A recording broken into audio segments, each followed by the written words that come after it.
message is being broadcast by the Department of Defense of the Republic.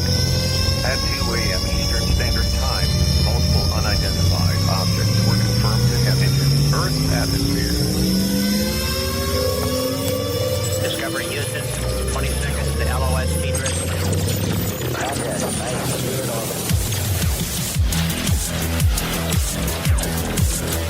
The first message that comes to you is you are a divine being. You matter. You count. You come from realms of unimaginable power and light, and you will return to those realms. The vast stretches of the unknown and the unanswered and the unfinished still far outstrip our collective comprehension. 5, 4, 3, 2, 1. Broadcasting from Forest Tower Studios, all the way from the Deep South. Now, here is your host, Joe Root. Broadcasting from a shack on a hill in the Mossy Creek bottoms of Cane Creek, Arkansas. This is Lighting the Void, and I am your host, Joe Roop. Once again, it is Wednesday night, March the 18th, moving on into the 19th. And tonight, visionary cosmologist, semantic artist, and international researcher Ananda Bosman is here with us tonight. That's coming up just shortly. Also, tomorrow night, Sansa Asylum, the singing psychic, will be here with us tomorrow night. So that'll be pretty interesting as well. And then Friday night, Jeff is going to come back for our open line show. I want to give a shout out to ancientlifeoil.com, our sponsors for the network, Metaphorical Archaeology, and getthetea.com.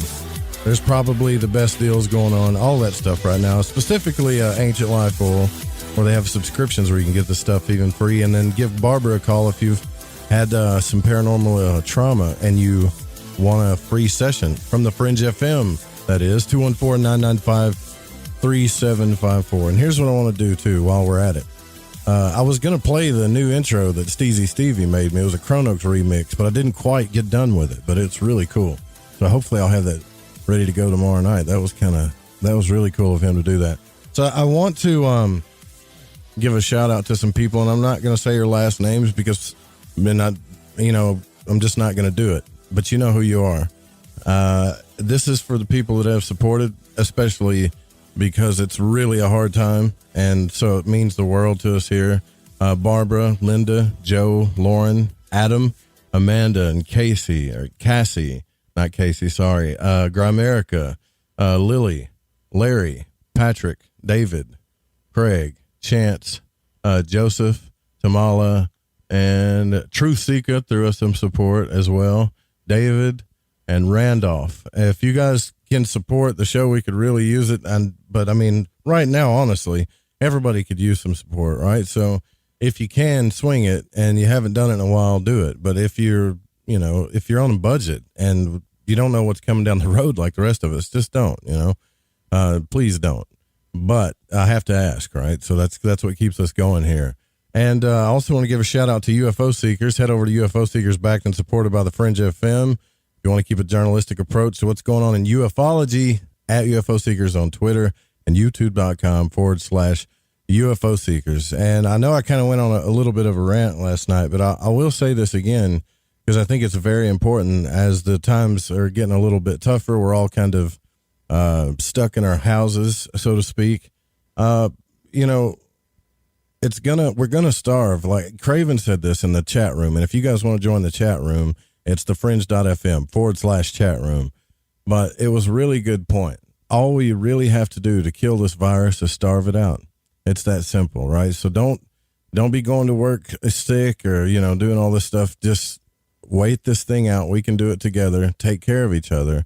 Do the best you can, right? But don't be stupid, but do the best you can. That's all I'm going to say with that. But now's a good time, though, since you're boxed in, to catch up on all those books, all your meditations. It's really a good time to do some spiritual work. Or, you can YouTube binge, I guess. But when I get stir crazy, that's the best time to go inside, because there's a vast, vast place inside the realm, inside yourself, in consciousness. So this is a time to catch up on that stuff, too. and come hang out with us in the Fringe FM chat. We'll keep you company too. So we'll all get through this together. I have faith in it. All right. So let's bring on our guest tonight. Ananda Bosman is a visionary cosmologist, semantic artist, international researcher, and as an award-winning musician, the founder of the 432 hertz. I got dyslexic on that one for some reason. Popular and electronic music movement during the 1990s. And since September of 2018, he is also an active member of the board of directors for the nonprofit contemporary arts and cultures magazine, New Observations, which is in New York City, which is dedicated to bringing artists' voices to the public forum through an innovative guest-edited magazine. This was first published back in 1981. Ananda's latest peer-reviewed research of 2018 is currently in the process of being published after his presentation at the University of Québec in Montreal, Canada, in October of 2018, and appearing in international radio broadcasts, TV productions, and cinema movies. He is regularly invited as a keynote speaker on many international conferences, and since 1990, he has given hundreds of lectures, seminars, and workshops all over the world using state-of-the-art multimedia presentations that just rivet the audience, presenting visionary, scientific, shamanic, spiritual, mythological, and cosmological connections in an exciting and utterly unique way. For the website tonight, for reference, is AnandaBosman.com, AnandaBosman.com. I made sure I want to pronounce that correctly, and I will drop that link in the Fringe FM chat room tonight for you guys, and it'll also be there for the podcast listeners. Ananda, thank you for coming on the show. It's a pleasure to have you. Thanks for having me on, Joe. It's a great pleasure indeed. You know, I've never gotten dyslexic in an introduction, but when I started reading that number, my eyes went crossed for some reason. You know, they all have sacred geometrical relations. Yeah, and I want to talk to you about that because I'm behind right on this type of thing. I really am. All right. I mean, I love music. I love music, all types of music.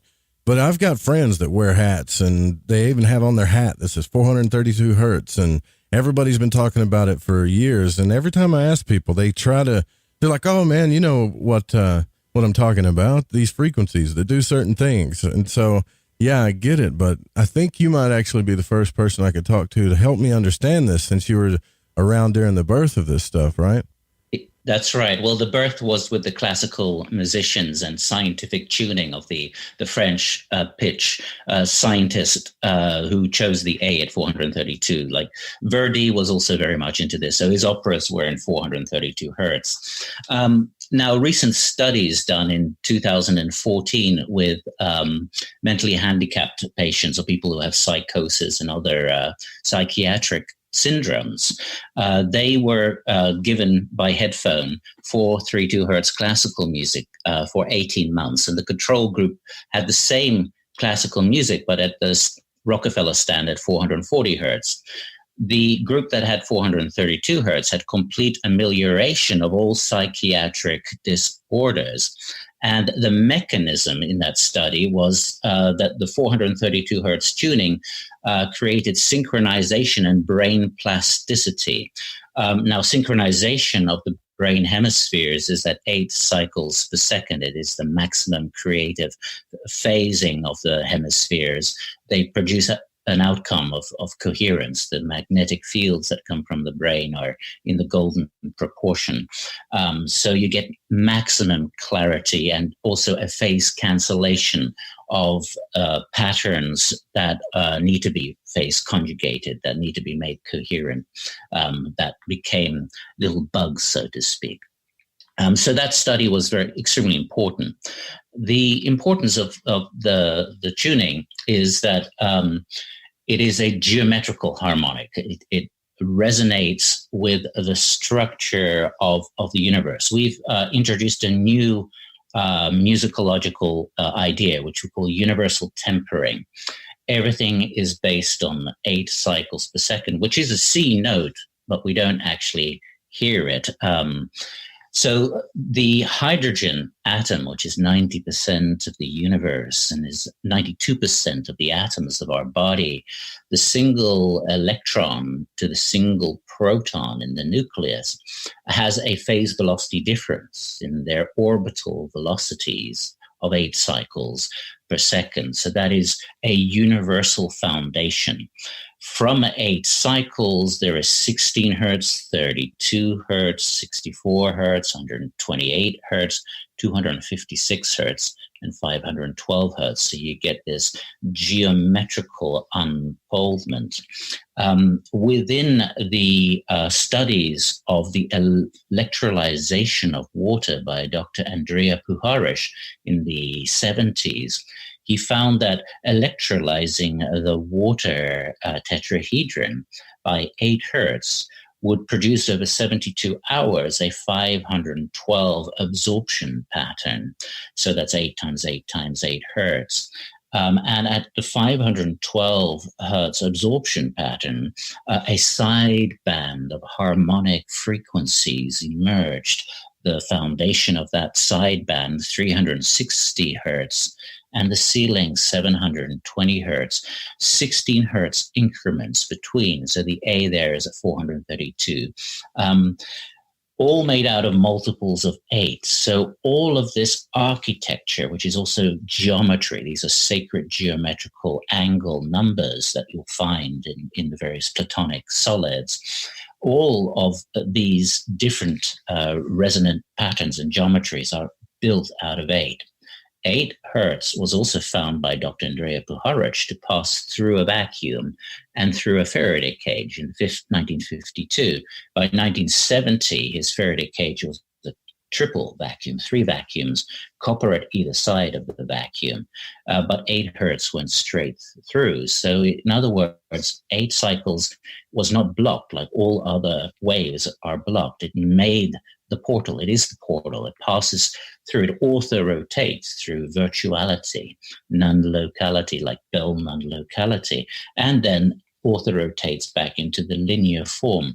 So in that sense, it is present everywhere in the universe, since 90% of the atoms of the universe are hydrogen in every cubic centimeter of the universe, and 92% of the atoms of our body. So it's present physically, but it is also present in virtuality, the Bell non-locality of past, present, and future. So this is for us the foundation of all music, and it is resonances set up, harmonic, geometrical, coherent resonances by 8 cycles per second that produces the architecture of creation and the architecture of music.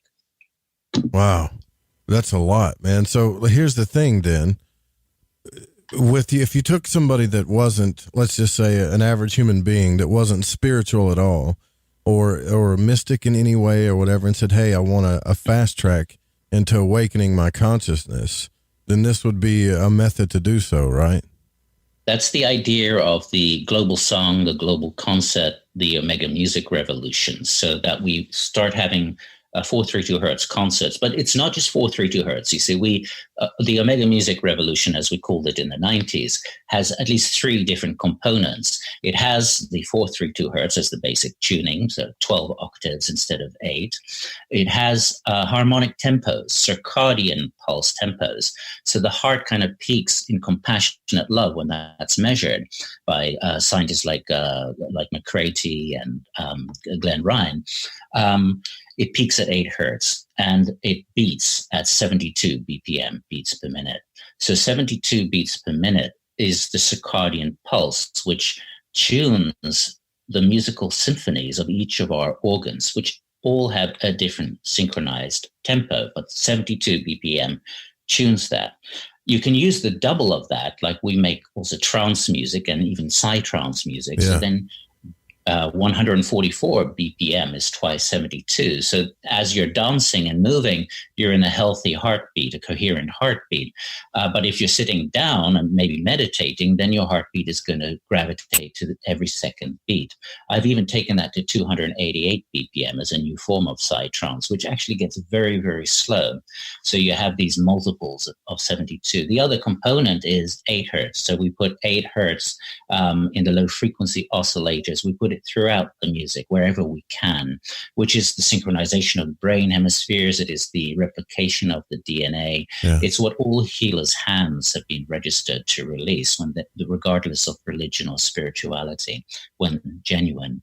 So these are the 3 components. Then concerts are to be set up in the next years that use these ingredients, and then will be synced to each other. So one will take a time measure of when one musician begins at 72 BPM, or maybe an integer like 108 BPM, which is a geometrical harmonic to that, or 144 BPM, or if they're really slow, 54 BPM or 36 BPM. And they start playing. And the next concert that comes on is synchronized. So the next musician will have the tempo of the other musician on another stage, and they'll be synced. So there will be a pulse between each of the different bands that are playing. And this will be then linked through the internet to other concerts. Furthermore, Dr. Andrew Weisbaum in Switzerland built a series of octahedral antennas which pick up the ambience of the body. And this is then put through into the program by Stephen Wolfram, called Mathematica. And you put a golden mean filter there, because the heart in compassion produces golden mean waves, lasers of love, so to speak. DNA is based on the golden mean. And the brain at 8 hertz also is producing toroidal fields in the golden proportion. This is called heterodyning of waves.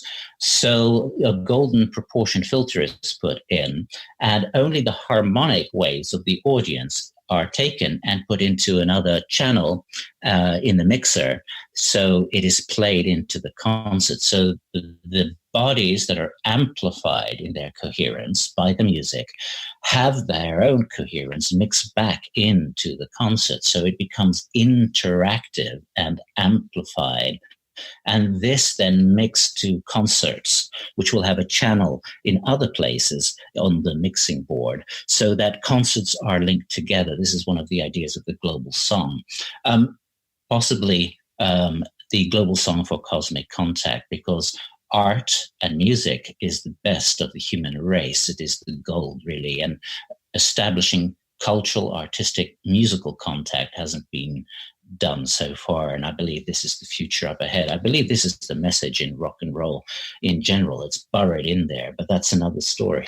Yeah, this is so interesting to me. So what types of experiences, and I want to talk about your book too, All Is God, and your TV show that's coming up, but before I forget, what types of experiences do people report under this, under the state of consciousness while they're experiencing this? Well, there is a great deal of healing. We've got anecdotal testimonies that way. People have been in a coma, waking up, and that kind of thing. Now, we're entering the 5th phase of our life. We've been in public service and spirituality for 34 years. And the 5th phase now is the TV anchor and work, where I've just come back from Florida to film and shoot the first episode of Mystics, which will be on Netflix. Season 2 will be Mystics with Ananda. So this is with filmmaker Param Ajil, who has made Going to America, and with his crew. So he's become a dear friend. He's a mystic unto himself. Crew is wonderful. We filmed a maverick scientist who has completed the prediction of Einstein that quantum mechanics is an incomplete theory. So he's just about making that announcement now. And this will be the science behind mystics. So it won't be quantum mechanics. It'll be a more complete physics, which has profound implications. I can get into that later. And this summer, we will also have a UFO reality show will start probably in Sedona, Arizona, which will be dynamically an extension of our work that way with civilians. So this is the fifth chapter we're stepping into. Initially, in the 80s, the first chapter which involved the near-death experiences, the out-of-body experiences, the UFOs, the UFO contacts, the various forms of UFO contacts, the going into the ship, the redigitalization, the experience of portals, and the ultra-terrestrial intelligence and deep contact with them, thousands of pages of information. So that was the first wave, really. I had, fortunately, good mentors. I had Sir George Trevelyan from Cambridge University, who was knighted by the Queen of England for his poetry. So he was a spiritual poet. And Nigel Blair, who was an English teacher at Oxford, so who were deeply into the mystical subject. So when I would come back from a UFO experience, an out-of-body experience, an ultra-terrestrial experience, or another mystical experience, and relay this, they would say, yeah, that's perfectly normal. Here we have this big library, and here is a book of people who've had similar experiences, which I believe was very, very important mentorship. When information was imparted, deep visionary information, I would confirm it with Nigel Blair as an Oxford teacher, and he would have all the multi-volumes of Oxford English, and went deep into spiritual higher English, which is a designer language. It's different to schoolbook English. And we found that the numinous intelligence and others were using this higher form of English. In the second phase, during the 90s, this is the development really of us as a semantic artist, where we became a big public teacher, sometimes to thousands of people in Europe. Also a deep researcher, where we developed our darkroom retreat protocols in 1992, which was the activation of pineal gland metabolites. I made a unique neurotransmitter theory and tested it out with hundreds of pilots to produce what we now call endo-huasca, due to the popularization of ayahuasca. And we will be doing that in the North American continent at the moment. Param is looking into the way we can do that legally, which is what we intend to do. In that period, we also did the research on the soma of the Rigveda, and particularly the wild rue, because it has the mirror molecule pinoline that is produced in the third eye or pineal gland during darkrooms. And we developed our intergeometrical computer animations in 1994, which are an extraction of an experience we had with the ultra-terrestrial translation technology when I was 19, where I was invisible to four people, where I went through these gyroscopic spins around my body and experienced a translation of sorts. So I developed that into intergeometrical computer animations. So instead of using platonic solids, where a platonic solid cube is 3D length, width, and height, and it can be a skeleton of two interlocked tetrahedrons. And the four-dimensional cube is the hypercube, is a cube that is cubed, except every opposite face is kissing each opposite face. Intergeometry, if you take the tetrahedron base, you take one tetrahedron in the cube and one tetrahedron in the hypercube. That becomes the intertetrahedron, which now is called an isotetrahedron in this new physics. So you have a skeleton that is not caught in one world or the other, but is in both worlds. At the end of the 90s, I also came to the work of the Unit Keys of Emmanuel, which explored multiple dimensions, a 64-dimensional universe, and even indications of 512-dimensional universe. The way I explored dimensionality there isn't really, at the moment, a science advanced enough to confirm that. So this was very, very visionary, where the fourth spatial dimension has a WXYZ, so it has an extra axis. And each of the dimensionalities have 7 different densities, beginning with finite speed as the first and infinite speed as the 7th. We can go into that. I'm just getting ready. Wow, this is so fascinating, man. This is fascinating to me because, I mean, I got to tell you, Ananda, I've studied Western occultism mainly, but they, no matter where I go, they do talk about the hypercube, and they place it at the bottom of the tree of life, and they talk about the Merkaba, things like that. It's in a lot of mystery schools. It's even in our religions and books of like Revelations and stuff you were mentioning, the 72 and 144 earlier. Exactly. And it's been there forever, right? There's something trying to wake us up, don't you think?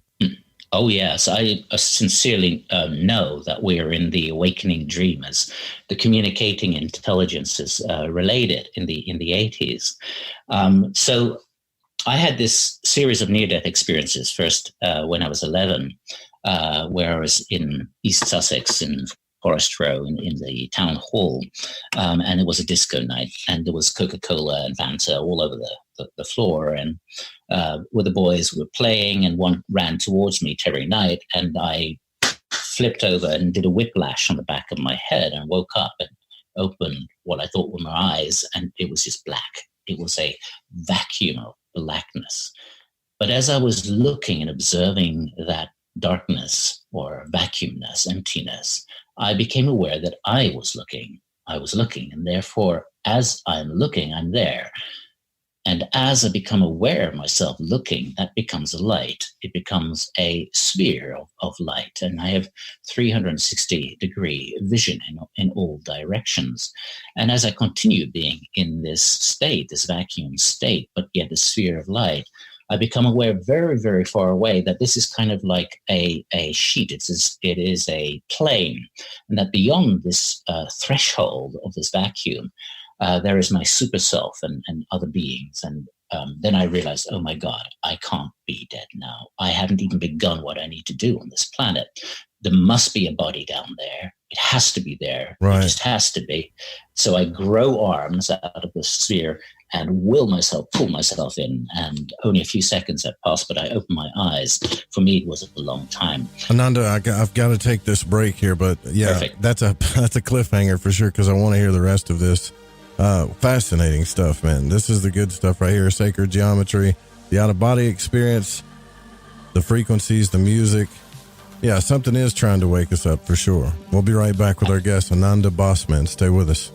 80% savings in time and money. Running a weekly payroll usually takes about 5 minutes. All 15,000 plus clients of EMARS have never had a legal compliance issue. Plus, they sleep better on check day.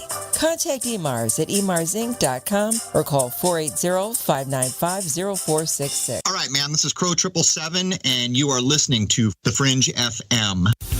Right, me old Chiners. I know it's an ad break, but before you lot shoot off and make yourself a cup of Rosie Lee or whatever else it is you're going to sling down your Gregory Peck, you need to listen to me bubble. If, like me, you found your way to light in the void via a downloadable podcast, you might want to take a butcher's at the Fringe FM Wind and Kite. You won't Adam and Eve how many other shows there are or what they rabbit on about.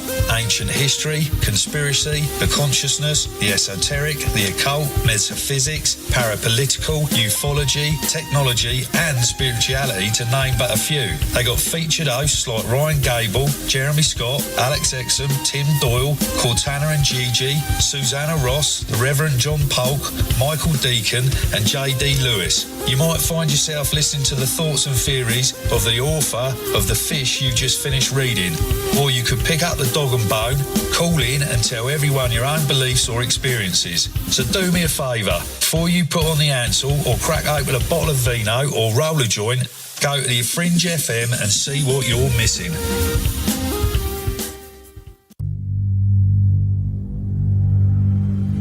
From a cave in the depths of your mind, it's Light in the Void with Joe Root. The Fringe FM isn't just a radio station. We also provide services for all your audio production needs. If you are interested in live radio or pre-recorded podcasts, we're here to help. We even do audio enhancements and voiceovers if needed.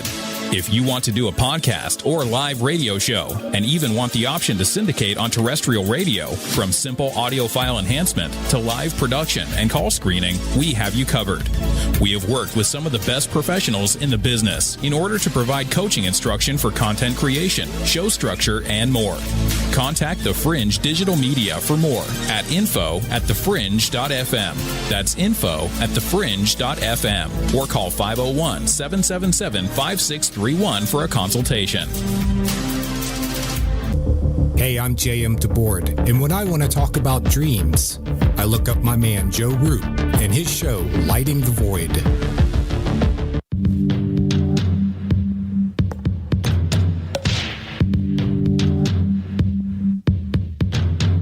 You're listening to Lighting the Void.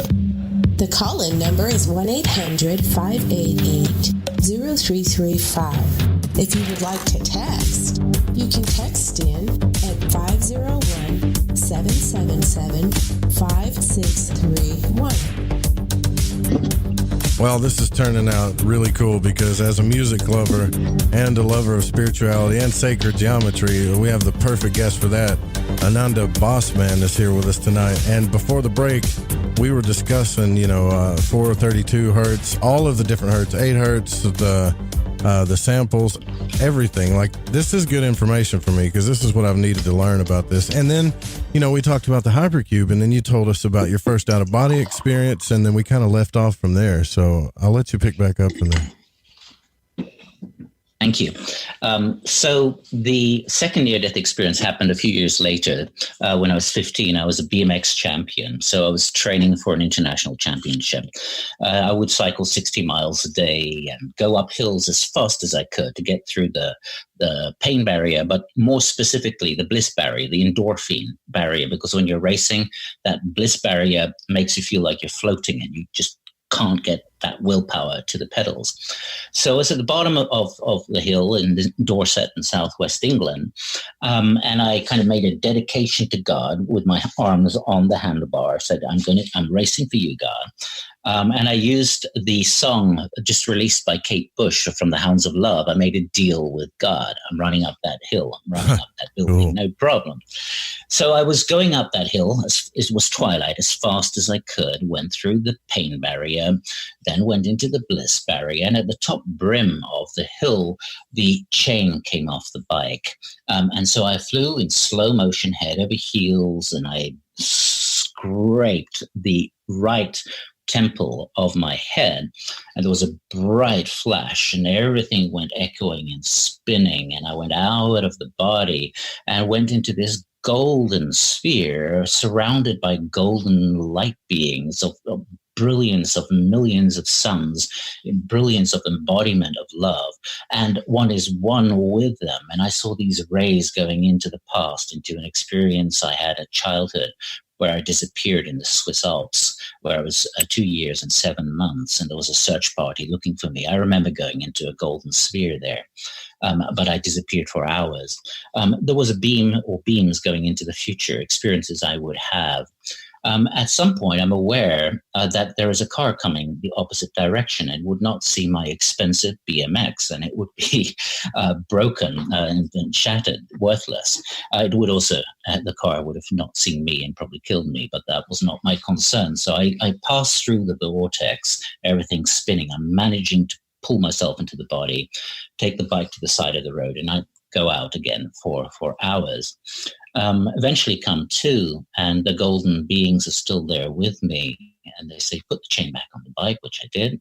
I said, I don't think I can ride. I'm too dizzy. We will ride you. So I would ride on the bike and then lose consciousness and wake up several miles further, having gone around corners and the like.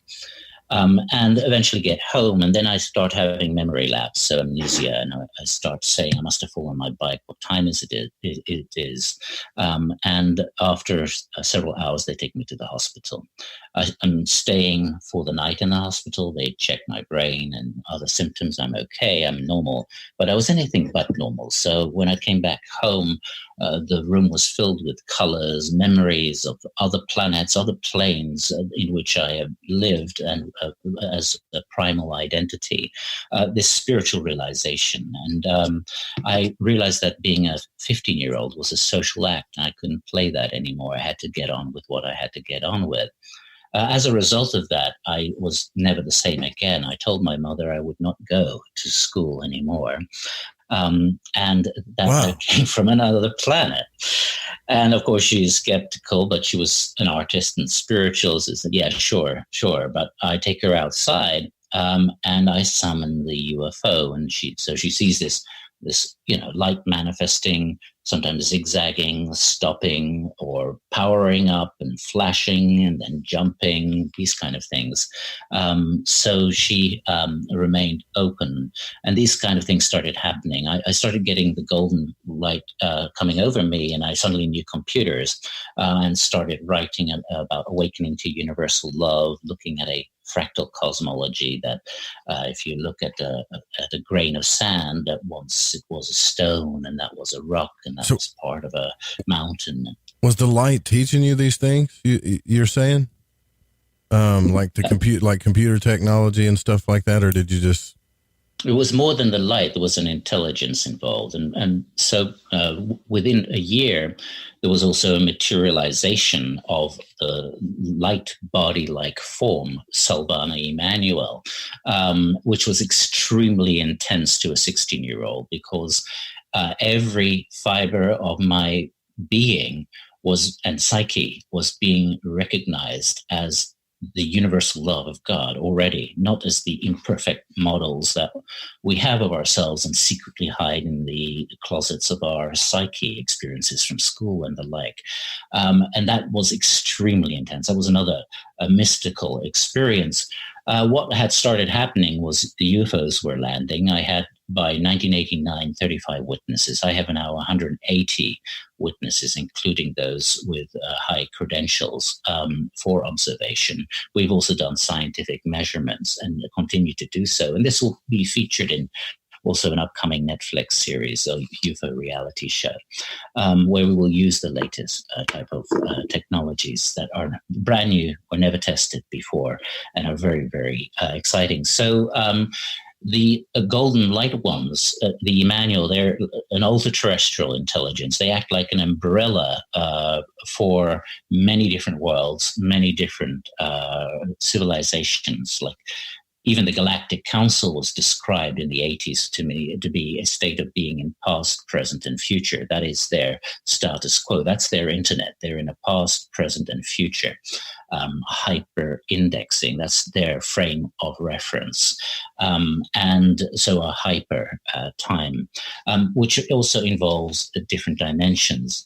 So I was receiving 10,000 or more pages of living information. These are living pictures where you look at one picture, you see a cascade, a cacophony of infinite myriads of related images, a living, a dynamic mind that is alive as living images.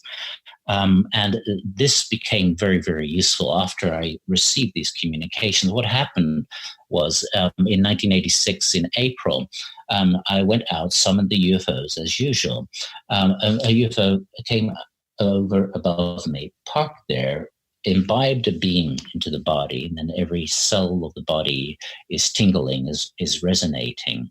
And then they told me there was a little disc that passed by me, did some fine tuning, and then they told me go inside and we will show you some things. In that process, I would go into a meditation, learn the breathing technique they gave. And with this breathing technique, which I've developed into Unity Pulse Breath, we use it in many of our different formats, like the Dime Body trainings.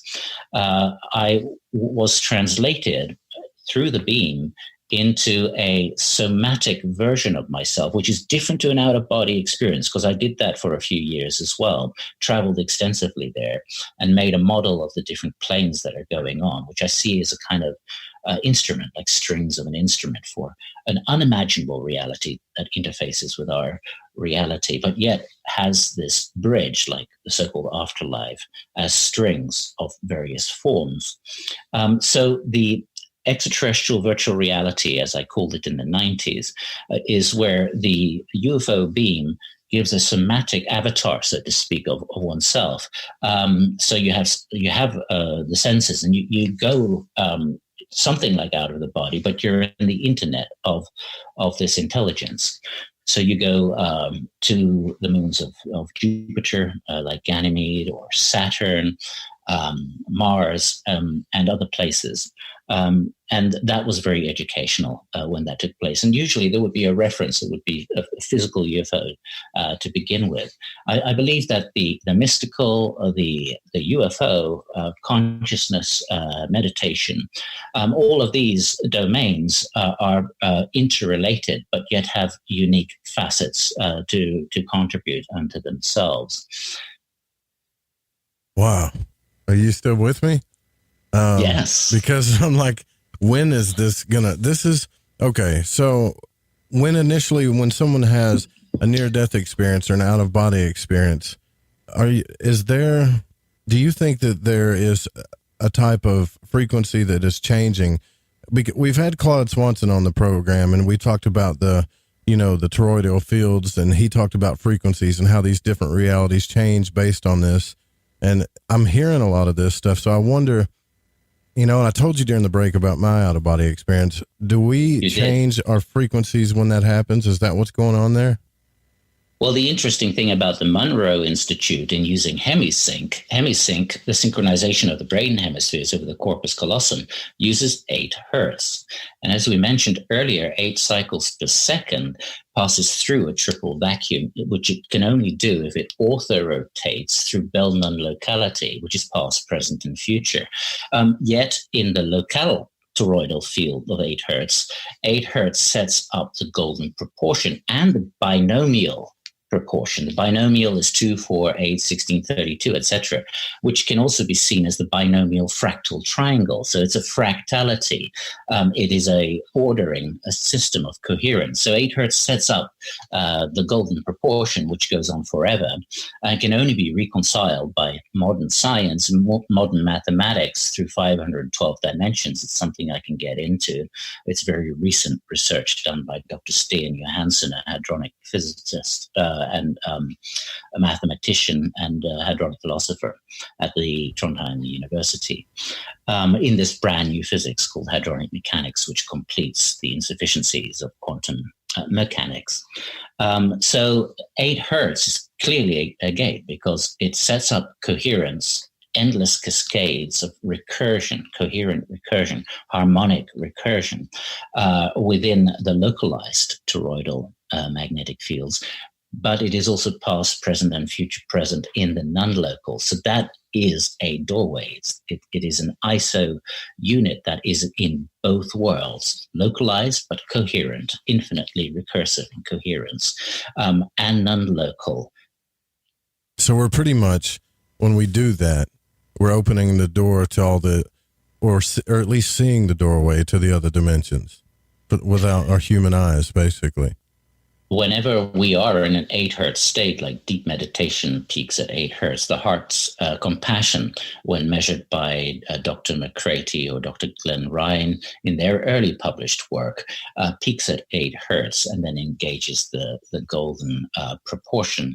So 8 cycles per second is involved in so many things. The contraction of the uterus, in conception, really?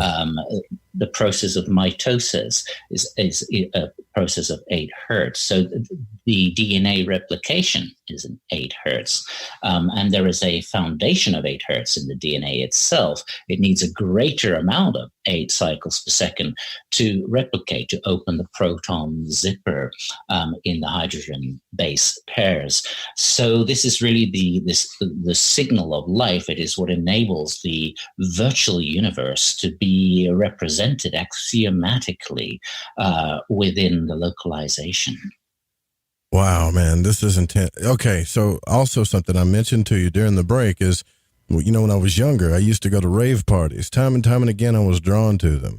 And a lot of people did, psychedelics and drugs, things like that, but I wasn't always taking those things. And yet I would still have universal, sometimes tribal, and even higher conscious experience through trance music. And trance music is something else that you produce as well, right? I do produce quite a lot. It's my favorite genre. Psytrance is the most difficult to produce, but trance, melodic trance, absolutely is the music of the soul, is what you hear in the musical universe.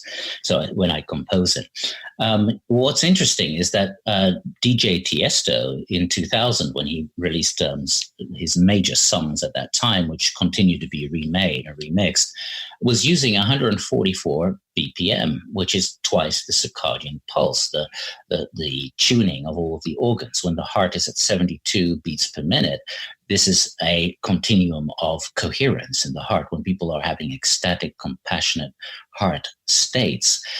So that is significant. Later on, he, with the beauty of silence, he started using 432 hertz as well. And there's a bit of a conspiracy here. So I was working together with DJ Andrea Dorea, and we were talking about how can we get silently 432 hertz into the music field, because there's such opposition to it otherwise. And so he came up with the beauty of silence, which Tiesto then used and saw the effect of that tuning, the composition in that tuning. And it's important that it is composed in 432 hertz. If you start at the 440 hertz and then down tune, you're going to lose 70% of the quality of the music. Furthermore, it's important to have at least CD quality, if not old studio quality, 48,000 kilohertz, and preferably 24-bit, because if you go down to MP3, everything becomes flattened, so you lose 75% of the effect that's there. We call that McDonald's or junk food music. Right. Well, I remember taking the Gateway experience, and when I first took that at the Monroe Institute, I downloaded the files, and they had everything was in FLAC, and I was like, my God, I'm gonna have to get another hard drive for this, Yeah. But it was worth FLAC it. Is perfect. That's when I had those experiences. I remember I was listening to that so specifically. So yeah, that's a good note for everyone listening. I mean, get FLAC or something like he's talking about. 4,800 or 48,000, and then.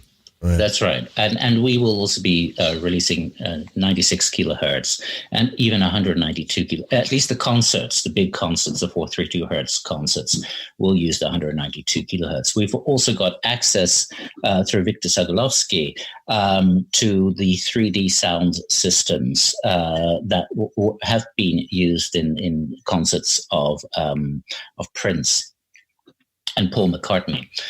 So I also was given the secret of three-dimensional sound by a scientist in the Netherlands. We might use some of that as well in some of the concerts. The only thing is we need a sound vacuum because it produces a three-dimensional sound that is not really blocked by walls. So I think we'll begin with the 3D systems that are safer that Prince and McCartney used. And so we're going to have a new musical dimension and new musical events up ahead, which are going to be extremely exciting. Now, with our work, the third phase, we then went into alchemy and this hadronic mechanics and deep into the Rig Veda, because we discovered that some of the manual that were teaching us this ultra-terrestrial intelligence were authors of Rig Veda. So some of the hymns of the Rig Veda, which was very particular and interesting. And I read the Rig Veda and found it to be in the same living imagery and logistics as the information I received as a teenager, but of course not knowing the Rig Veda at all. The same cosmology, the underlying principles are there. Rig Veda is the oldest manuscript of mankind. It has components at Mirgara, which is 14,000 years before present. It is the root of what's called Merkaba, but it is called the Vajrata, the diamond vehicle, which is an 8-folded vehicle, which can take the form of a 6-folded vehicle when it crystallizes. So it's more complete. The Rosetta Stone between the Sumerians, which are thousands of years after the Sarasvati River Valley culture, has been uncovered, giving a direct translation of the pictographic Sumerian forms and the Mirgara communication forms. In 2004, I went to the Sarasvati River Valley culture site of Kalibangan in Rajasthan, where there were 6,000-year-old cubes and tetrahedrons, which are long before the Platonic era.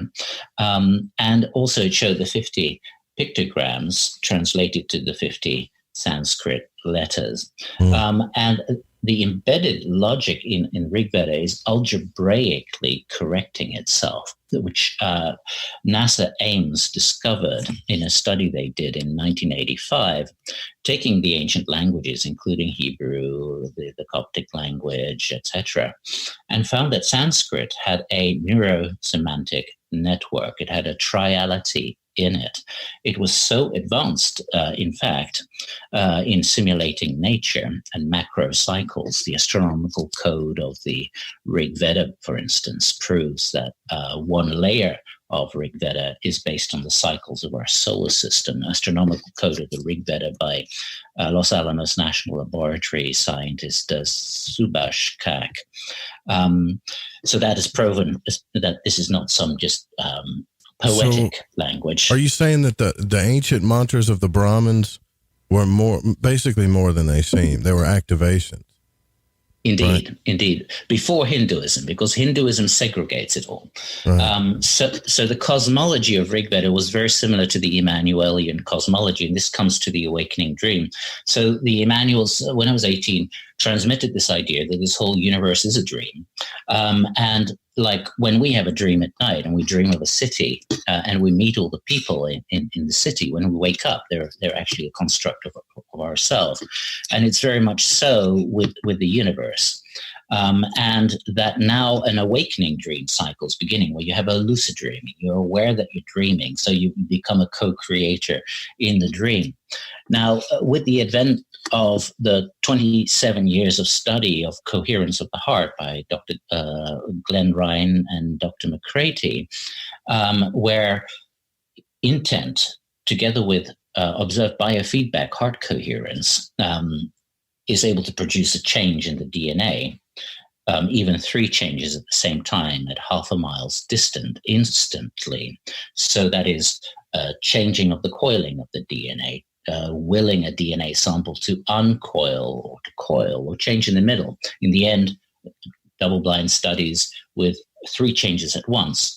This is the first time where man is becoming a willed intent genetic engineer. All other control states had no effect on the DNA sample, but heart coherence, compassionate maintenance, which the heart goes around 72 BPM and start churning out golden proportions or lasers of coherence, suddenly enables the DNA sample to be changed. Not only that, it produced 3 separate changes. Those 3 separate changes implies that love is a non-linear, non-electromagnetic force that is also a time machine, producing 3 separate results at the same time. Did you say love?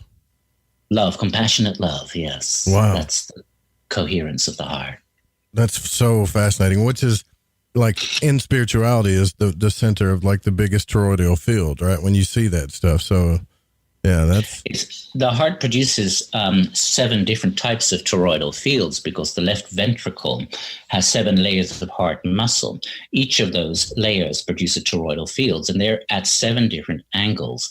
They are the 7 tilt angles of the tetrahedron, which also happen to be the 7 tilt angles of the rainbow, because water is a tetrahedron. It is the perfect prism that takes coherent light, sunlight, and then spectralizes it so that the waves are competing. So normally in one heartbeat, we are churning out rainbows, but in coherence, we are producing the golden proportion, like sunlight from the rainbow to the sun.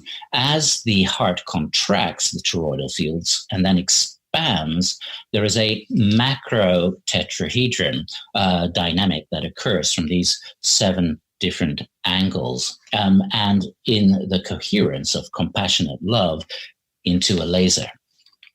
Oh, what's interesting with this research is that we are now waking up to man not being a genetic robot anymore. Suddenly the technology is unveiling itself, willed intense anthropic sentience, coupled with compassionate love in the heart, focused on the DNA, produces dramatic changes. Man, the genetic programmer. Wow. Yeah, this is fascinating stuff, man. I don't know what to say other than stay with us. We'll be right back. It's the top of the hour. Ananda Bosman, our guest tonight. Be right back.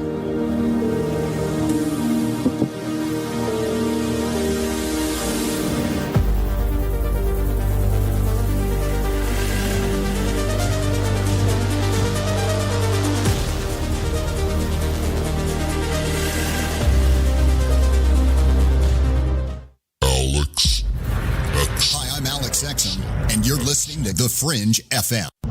Are you intrigued by paranormal talk radio? You'll love the new paranormal radio app from TalkStream Live. You'll find a great selection of talk shows covering UFOs, ghosts, strange phenomena, and much more. Download the Paranormal Radio app now and start listening to the very best in paranormal talk entertainment, including the network you're listening to right now, the Paranormal Radio app. Free in Google Play and the iOS App Store. Hey, this is No Way Jose, a Northern California Piscean stuck in the Arizona desert. I'm a void walker, and I got the shoes to prove it. So what do I do when my soul yearns to delve deep into the realm of the unknown? I aim my satellite straight into the night sky and catch a smooth ride on the KTLK-DB radio waves. I tune into Lighting the Void with Joe Root on the Fringe FM. Joe, Lighting the Void is the best show on the planet. This is Barney, your friend from Facebook. Thank you and all the crew for all you do. Namaste, my friend. This is Macon from the foothills of North Carolina, and I am a void walker. G'day, void walkers. This is Lily from down under Australia. The world may be small, the enigma is greater. So let your curiosity take you for a journey with Joe Root. Hey, this is Fee, coming in from Central Maryland, and I am a void walker. This is Kevin Doherty, a beginner void walker. I'm from Vancouver, BC. I know a little about a lot, and as Leonard Skinner said, I'll guess the rest. I learned a lot from Mr. Root in the show, and heard it from the beginning. I knew right then he was going to be a new Art Bell. Thanks for all your shows, and keep it up. Hey, this is Derek from Mass, a.k.a. the Night Stalker, and I'm a void walker. This is Mark from Chicago, and I walk the void to ascertain what is consciousness. My name is Jared Johnson, and I'm from Humboldt County, California. I do not know all the answers to the questions about reality. I do not claim to know the ultimate truth about life. I seek that which has been made hidden as a part of a family of explorers of consciousness. I'm a void walker. Thanks, Joe Root. I'm Clyde Lewis. You are listening to The Fringe FM. Hey, is that a new music app? Yeah, check it out. Surfer Music Discovery. It links to thousands of online stations, but the twist is you see the song names and artists that are now playing live. That's different. No guessing. Looks like a waterfall of music. So many formats. Rock, oldies, country, R&B, jazz, and a whole lot more. How's that spelled? Surfer. S-U-R-F-R. Is it expensive? It's free. No need to sign up or sign in. Get the Surfer Music app free from Google Play or the App Store. Have you ever seen an ad or banner which brought you a feeling that someone is reading your mind or even listening to your conversations? Your online data is being used against you. Surfshark is a VPN service that makes online privacy protection easy and attainable. You can use it on as many devices as you'd like simultaneously. Surfshark encrypts all internet traffic sent to and from your devices and ensures that your IP address remains hidden. The VPN service that we use at UFO Seekers plus 1 month free for $1.99 a month. Visit surfshark.deals/seekers. We all have that story to tell in our lives. The winds were howling. The ground shook.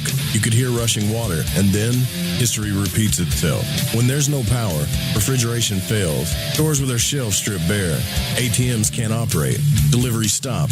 Then what? These events can last days or weeks. You need a plan. In statements made during recent interviews, FEMA Administrator Brock Long has repeatedly urged all Americans to understand 3 truths. FEMA is broke. The system is broken.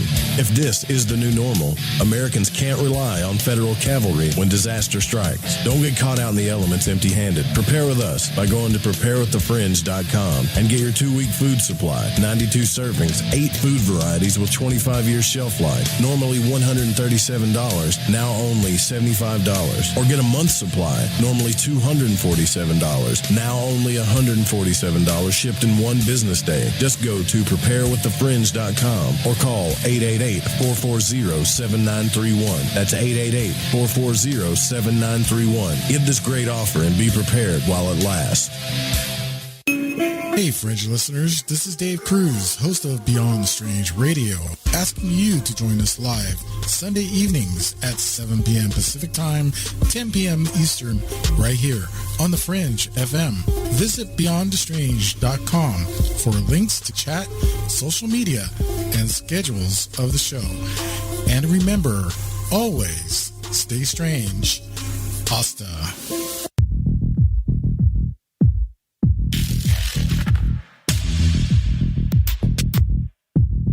To call Joe, pick up the phone, dial 1-800-588-0335, toll free from the United States or Canada. You're listening to Lighting the Void Radio. All right, welcome back to Lighting the Void. Ananda Bosman is our guest tonight. Fascinating producer, cosmologist, visionary, all around compelling. This is probably one of the most compelling talks I've ever had. And I say that, Ananda. So I say that with all sincerity. So thank you for coming on the show. I've got some questions here, man. Well, thank you. So I've been kind of explaining to you during the break the initiatic path that I've been on with the older Rosicrucian teachings, the vibratory, how we vibrate the God names and the angelic names. That the tree that I know corresponds with the Eastern system of the Hindus, and even the builders of the Adytum, which was an offshoot Rosicrucian order, started teaching, the tarot, with a pitch pipe and the Hebrew letters to the different phases of the music, that kind of thing. So I'm seeing all this add up, also in their geometrical teachings as well. So what am I looking at here when we look at this glyph of the tree of life and they say it corresponds to the chakra system? It's all kind of starting to add up to me based on what you're saying here. Yeah, well, the Rig Veda, the oldest book of mankind, which has pictographic representations at Mirgara, that goes back 14,000 years. And this is an advanced agrarian culture that has all 88 constellations. It has the domestication of animals. It has all the different grains, including wheat. It has an advanced system of psycho-yoga as well, the root of yoga, neurocybernetics, and they're all interrelated. And there is geometry and high algebraic math. The Rig Veda hymn of the Godhead, the idea of the anthropos, the cosmic persona, the cosmic intelligence, is 32 lines. It is the Purusa Sukta. It's in Book 10, hymn 90 of the Rig Veda. Those 32 lines are the body of the Purusa. Now, the Purusa is described to be all that has been, all that is, and all that will be, all that opens and closes its eyes and is animate, and all that doesn't at the same time. In other words, all is God, which is also the name of our book. And this is explored in that book as well, in layman terms, so it can be digested better with very good examples. The Purusa Sukta has the name Purusa occurring 8 times, which separates the 32 lines. Now, of course, you have a binomial sequence in there, as the DNA uses the binomial sequence. The Purusa is divided. 3/4 go beyond this universe by 10 angulas, or 10 dimensions, 10 spatial dimensions, 10 golden fingers. And 1/4 remains, which is all of the universe, past, present, and future. So that is a 1, that is 2, that is 4. 3/4 go beyond. Gotcha. Then you have 8 appearances of Purusa in the hymn itself, and 32 lines. So you've got the binomial, and you've got 16 verses in between. So the 32 lines are 16 verses. So you've got that binomial sequence. It's said that the Purusa itself is the 33rd. It's what embodies it. And it's understood that we each are the 33rd first, not this bottom-up approach that it went to much later in the West as an echo, as a Chinese whisper. And the Purusa Sukta then is correlated to the 32 divisions of the spine and to the endocrine glands perfectly by those 8 mentions, the positioning of those 8 mentions of Purusa in the structure of the hymn itself, as the image of the original model, as it's called, from which mankind and all life is a manifestation.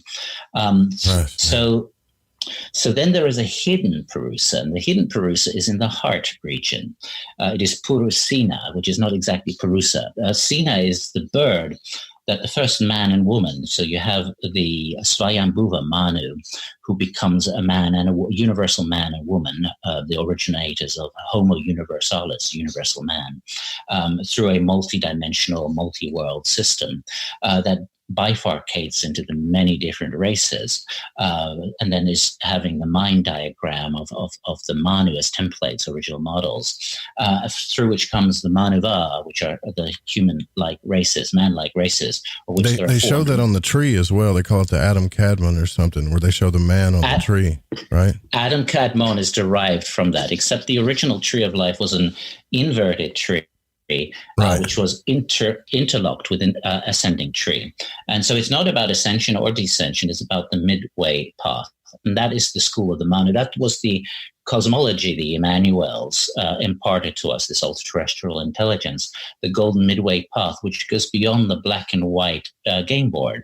It is the principle of compassion. 8 hertz is equal counter-rotation, embracing the positive and the negative, and phase cancelling that polarity into phase coherence, which is infinite, and transcends a linearity. The golden proportion transcends 3D. So the golden midway touches the foundational topology, the divine numinous topology of creation. Now, that is the root of the idea of the cosmic Christ with the Purusa, and then the cosmic Adam, the Atimanu, from which Adam is made. Atoms within the Atimanu are our own super selves. So our own super self is later called Atman, but Atimanu is the original model of Rigveda, and each person has a super self or unity self, which is not a higher self, which needs a lower self and a spectrum between. It is a unity self. It is a summation of all selves. The Rig Veda is 432,000 syllables, and the Manu generates the 432,000 Manusa, or man-like humanoid races, which are interrelated in the tantric, the yogic systems that have understood and integrated Rig Veda to 432,000 anatomical functions, and later through the discovery of the motor neurons of the Rexad in the dopamine neurons in the brain, 432,000 approximate, give or take some, for the motor neurons, by which the spinal cord produces the 5 sensory reality, the idea being that we are a summation of 432,000 civilizations, the Manusa. That is also the apparatus of our own somatic system, continuously producing the apparent hologram of our 3-dimensional somatic experience. So that's which would explain the double slit experiment. Right. Exactly. Yeah. The double slit experiment, the ruthenium experiments, the graphene experiments. So we are dreamers, and the universal dreamer is dreaming through us. Whatever we look at becomes dream stuff. But now with the realization that compassionate love, coherence in the heart with willed intent, produces a changed outcome on genetics. We become a co-genetic engineer, and then extensions of that on the global random number generators, where people join the heart cloud and have already got the objective evidence that they are producing heart coherence, the heart coherence that's necessary to change the DNA in willed attempt experiments on Petri dishes, starting in the early 1990s, which have become now quite sophisticated with teleportation of stem cell into the Petri dish, stem cell cultures into the Petri dish by Dr. Ventura. Very brand new stuff, which has tremendous implications. It means we have at the heart of the matter, in our own heart, coupled to our consciousness, the technology, the 8 hertz technology. The heart peaks at 8 hertz in maximum coherence or compassionate love. It is that cascade that enables us to intercalate,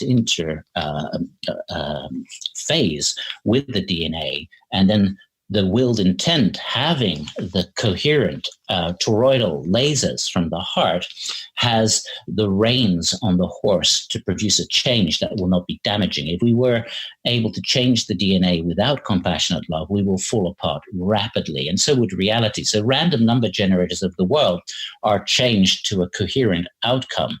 So this means reality co-creation is beginning to open up. This is the awakening dreamer. So the awakening dream process, where mankind becomes aware of, at the ontological foundation of being, of what is observing, is the Godhead, is the anthropos that gives anthropic satience, but it needs the golden middle of the heart, compassion, as the technology to begin to co-direct. And I sincerely believe that's what's taking place, and we're being met midway by myriads of other worlds. So then that sounds intense for the human body and the brain. I'm assuming here, and this is just an assumption based on what I've learned in the occult and stuff in esoteric literature, that this path of initiation is an awakening to this. I mean, even in the even in the earlier grades of initiation, they have you vibrate monotonely, lower God names, stuff with vowels, things like that. And it's they have a sequence that they want you to go through. And I wonder, I mean, can we skip all that, or is it necessary to slowly wake up these subtle energies and forces in us? Well, it has recorded as science, because Rig Veda is described in its appendices, the Anukramanas, to be of non-human authorship. So there are ultra-terrestrials and there are the Devakasha, which are the 33 space god groups that are part of the authorship of Rig Veda. Rig Veda has a preserving algebra. Meruba Hebrew doesn't have that anymore. You have gematria, but you don't have the correcting algebra that follows the cycles of nature and follows the system of the solar system also perfectly, as was demonstrated by NASA Ames. It became, in fact, the AI they found in Sanskrit was so superior in 1985 that it became the foundation of all future artificial intelligence work, which is interesting. So it came from contactees who were also neurocybernetic cybernauts who are traveling through their nervous system, as well as making contact, midway contact with various forms of intelligences. The ultra-terrestrials, the Manu, are described as very similar to what later becomes the Elohim, except that the Manu, we are part of the Manu. Our super self, our Ati-Manu, are atoms within the Manu. And the Manu came to me when I was 17 and 18 with the Emmanuel, the Manu being the middle of Emmanuel. And the concept and the name itself, Emmanuel, is also found in Rig Veda in this context. And the vowels, i.e. Yahoo, are in Emmanuel, right. So Yahweh. And Yahweh itself, which is the Hebrew name of God, is also in Rig Veda for the Yahweh, who is Sky Father, who's also just given the term Yahweh for being the Sky Father for barley. That is so interesting, because we were just talking to Chris Knowles about that. We were going over about St. Patrick's Day, and he related it all the way back to the Bacchanalias and Osiris, and how it. I mean, we went back in time with these holidays, right? And I think what people worry about, Ananda, is when the fear part of this. What people worry about is, am I giving myself over to something that I shouldn't be, other than, because we're taught that it's our higher self, that this is what we're supposed to do and wake up. But there is a fear that it's kind of being controlled in a sense, to where, which it can be if you are taking it that way. This is where all is God comes in. So the idea of all is God is relatively simple, but deceptively simple. It doesn't mean all is God, all is good either. With all is God, you take the Copenhagen loop of infinite reflex, which says if God is separate from the creation, what did God create the creation in? Someone will say the vacuum. But then who created the creator and the creator of the vacuum? And who created that creator of the creator and the vacuum. And that becomes infinite loop of infinite regress. So this is problematic. All is God means no matter what it is already the divine. The kingdom of heaven is already here. The creation process isn't necessary. And right. The 32 lines of the Purusa Sukta are then the rays, the diversifying conjugations of consciousness itself, which means in the very living moment when one examines oneself to one's foundation of being, and coupled, harnessed with compassion, that existential observer that is immaculate is the first primordial foundation that is already present with us. There is a surrendering process naturally because one gives up the architecture of the rays, of the conjugations. And in that surrender, the tool is compassion, and that's what's now opening up things. There is a very important effort going on right now, which is called the Global Coherence Project, which is focusing on the corona issue. So you can download the app. It's Global Coherence at the App Store and also on Android. And you put your sensor on the ear. You don't have to do that. And basically what you do is you breathe with the heart for 5 seconds in and 5 seconds out, focusing on compassionate love. I would suggest on top of it, imagining a golden sun dawning through the heart, 5 seconds in, 5 seconds out, and one focuses that coherence on the world. The heart cloud is pilots who have learned to sustain coherence, sustain compassion through the biofeedback sensor. And so that's being registered all over the world. So we have tremendous fear programming, of course, on corona.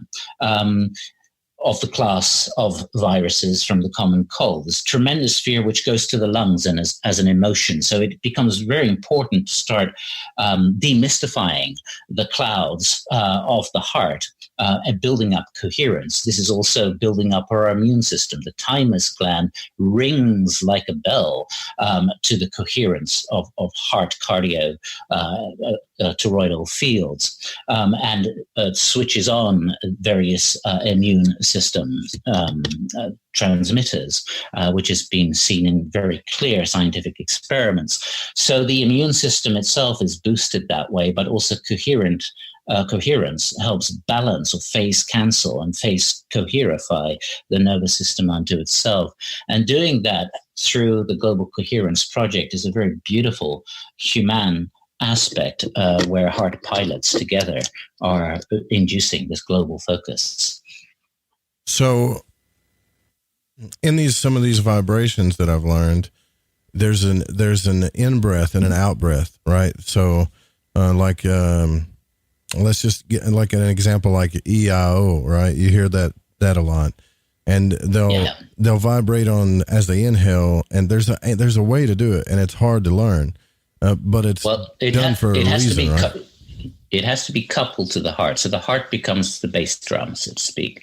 So when you are able to do this in-out breath sonic hologram, and the heartbeat becomes the carrier thereof, you have the circadian pulse, you have the coherence of the heart, and you have the coherence, phase conjugation in air molecules. So you've got a term like Abba, which is Egyptian, which is Vedic, which is Christian, the God of love, of Jesus. So Ab, the sound goes from Ab, B is a point. So it's going from wave to point, and B from point, Ba to wave. So this is a phase conjugation. This is a very powerful mantra. Abba na empa bu in the Egyptian Book of the Dead. My heart lies in the house of hearts. So as the name of the Father God, Abba is also a name of Ptah, who is the master of the heart waters. Abba aligns our heart to the house of hearts of the universe. Wow. Yeah. See, and you know what's funny about all this too that I find very interesting is when you start down this road, you pick up a book and they say, okay, do this meditation, do this breath work, or do this ritual, etc. They don't tell you what you're saying though. They don't tell you where are we going with this? Why are we doing this?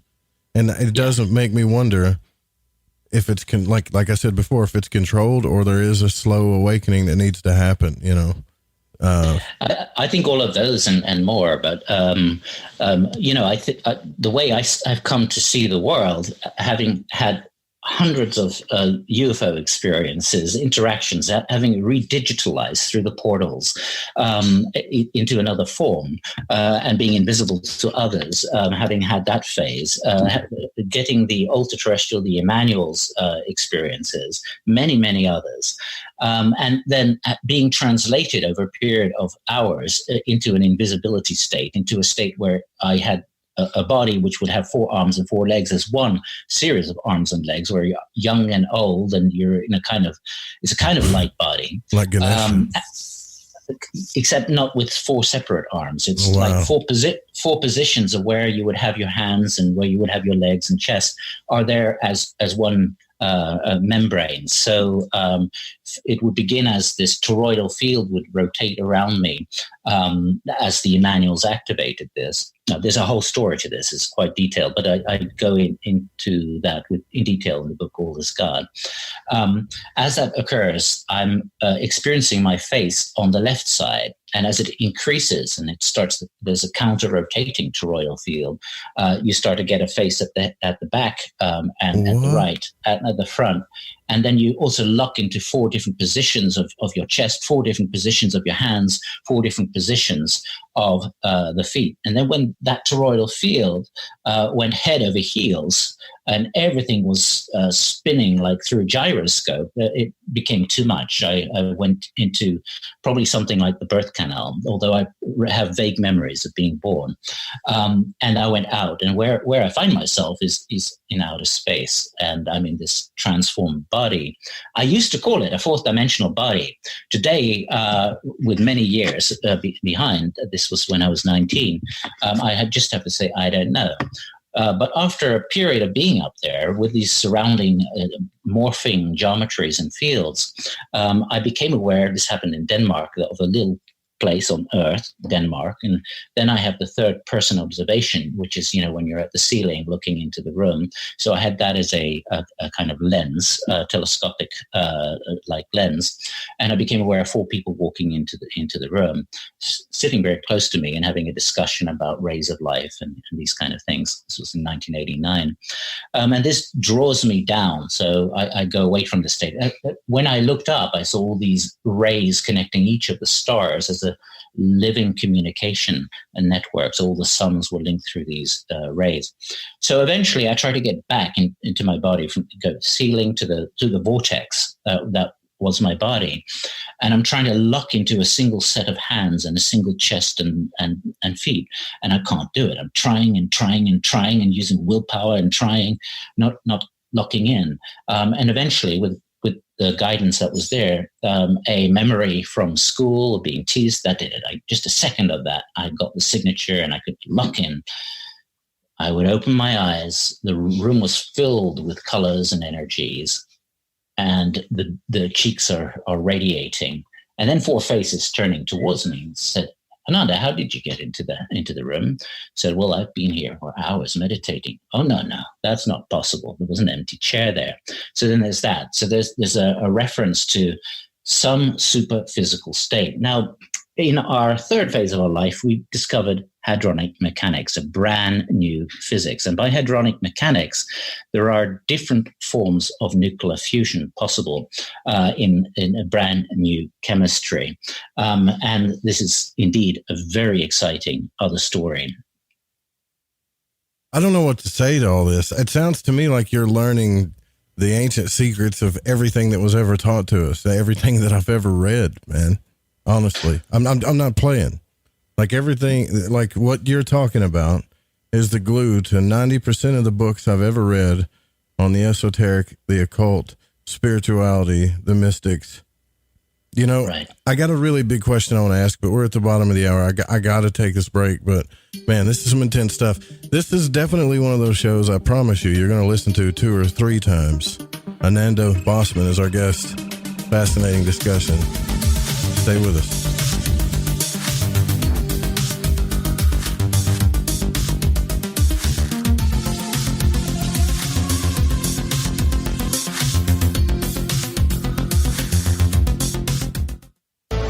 This is Rev Dan Lopez from Spiritual Warrior Today Radio, and you're listening to KTLK, The Fringe FM.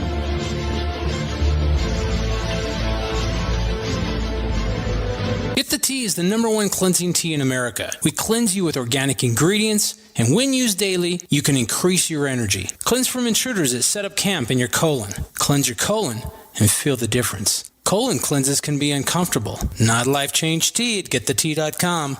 Life Change Tea is mild yet truly effective. Cleanse your insides every day. Easy to make, easy to use, and feel the results. Here's how to order. Log on to getthetea.com. That's getthetea.com. Look for our specials on the front page. Get the Tea also carries top-rated supplements for those who care about their health naturally. Again, log on to getthetea.com. That's getthetea.com and feel the results. And for those of you that arm yourself with information, come to our webinar every other Monday at 5 p.m. Pacific time. That's every other Monday at 5 p.m. Pacific. You can sign up at getthetea.com. So, you love talk radio? Then you'll love TalkStreamLive.com. TalkStream Live is always on, 24/7 with the best streaming talk shows. Find your favorite talkers and discover some new ones. It's free, readily available online or on mobile with any smartphone or tablet. Finding your favorite talk shows all in one place has gotten a whole lot easier. Just go to TalkStreamLive.com. Be sure to download the free apps from Google Play or the iTunes App Store.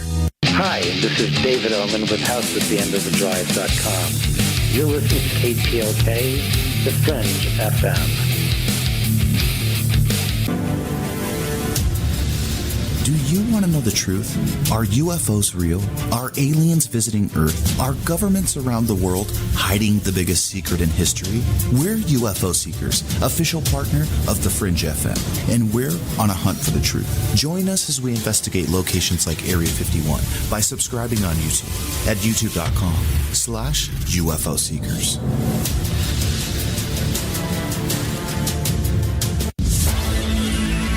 Hi, this is Kronox from Belgium, and you're listening to Lighting the Void with Joe Roop.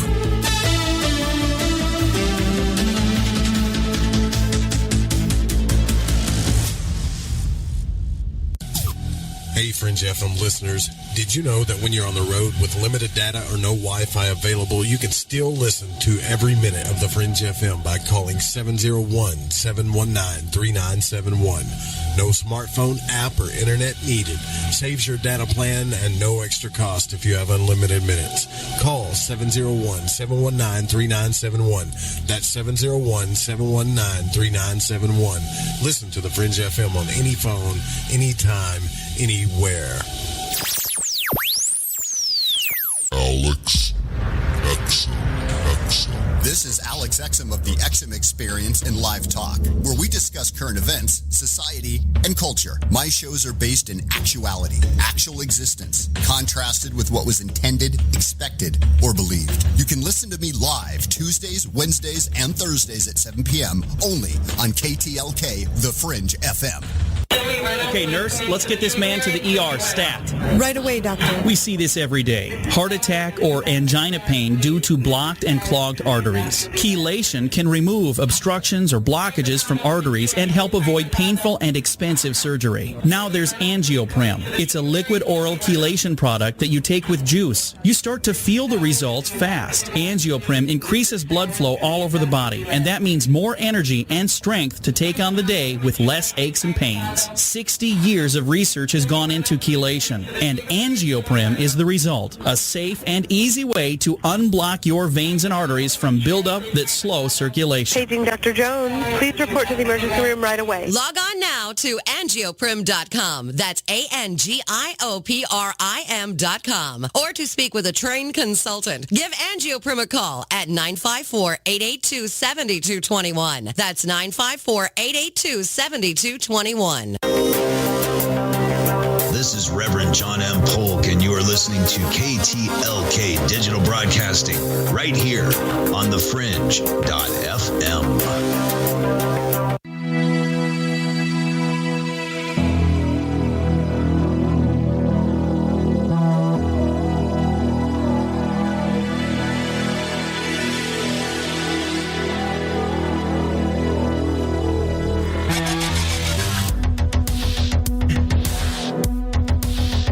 Welcome back to Lighting the Void. I'm your host, Joe Roop. Don't forget that the show's here for you 5 nights a week, 9 p.m. to midnight. Tomorrow night, Sandra Salem, the singing psychic, will be here with us. Tonight, Ananda Bosman is our guest tonight, author and cosmologist, and all around just fascinating and very compelling, informative guy on, I would just say consciousness, the mystics, the esoteric, everything. I'm so excited, man. I killed the music. Just didn't even let it fade out. So here's the thing. Like what you were talking about earlier, when you had this experience with this vortex, you were talking about the 4 faces that you had, the one in the front, the back, and the 2 sides. I couldn't help but think the riddle of the Sphinx was in my head, the 4 cardinal directions, you know, the lion, the ox, the eagle, and the man, all that stuff, the initiatic path that's in every religion. Did that come to you at all? It is a buried treasure. If you look at the churches in Italy, you will see that the 12 disciples are the zodiac, and the 4 evangelists are those 4 cardinal directions, and the animals are there. What's fascinating, though, is that where the roof sides combine, you get a perfect UFO as the capstone of a pyramid, which is also, of course, in the Rose of Sharon idea of Jesus in the Illuminatus grade of the Rosicrucians. And what is also interesting about 8 cycles per second is we develop our experience into what we call the dime body trainings with this geometries, and we use isotetrahedrons, making isotetrahedron wheels for 8 hertz local and non-local. When we unify the peripheral tetrahedral wheels with the nuclear tetrahedral wheels, you get a perfect lens made out of iso geometry, and that lens looks like a perfect UFO. So like Carl Jung said in Flying Saucers, Modern Myth of Things Seen in the Sky, his last book, the flying saucer is the ultimate archetype. It is the archetype of the new man, the anthropos rotunda. It is the exteriorization of the psyche, the interiorization of matter into a new psychoorganism. That is the archetype of the UFO. It is the unified field object, UFO, as we called it. And this is alchemy unto itself. So the UFO interrelates to alchemy. You find the UFO throughout alchemy. You find it in the Rig Veda. Alchemy comes from the Rig Veda pre-Hindu cultures. They don't follow the Hindu caste system. What happened before Hinduism was introduced thousands of years later by military force. The Rig Veda was open to everybody, not just the Brahmins later in Hinduism. And everybody was allowed to take part of the alchemical elixir called soma, which is 108 plants and certain metals that have been alchemicalized over years with cycles of the sun, with cycles of the moon, with inner heat practice, with observation, with sound harmonics. It's a very powerful ambrosia. It's equivalent to the Eucharist of Christ. It's probably the root of that. And so the 3-day soma ceremony, the Soma Trika Duruki, which is 72 hours, that's 3 days and 3 nights, like with Jesus in his body of metamorphosis. In that process, you die, you find your ontological foundation of being, the Atimanu, the Godhead, observing uniquely as your own unique personification of the Godhead. And then the zodiac wheel and the greater wheel of the Asuras, of the 88 constellations, rotate. So you transmigrate through the animals and you transmigrate through the 4 cardinal signs. So for the next quarter of the year, you reincarnate, you have a new clothing of the personality, you'll have different hormonal cycles. And this was the original caste system. So for that quarter, you would be military. For that quarter, you'll be governing or Brahmin or worker or the other one. So in that sense, reincarnation was something that happened many times in a lifetime.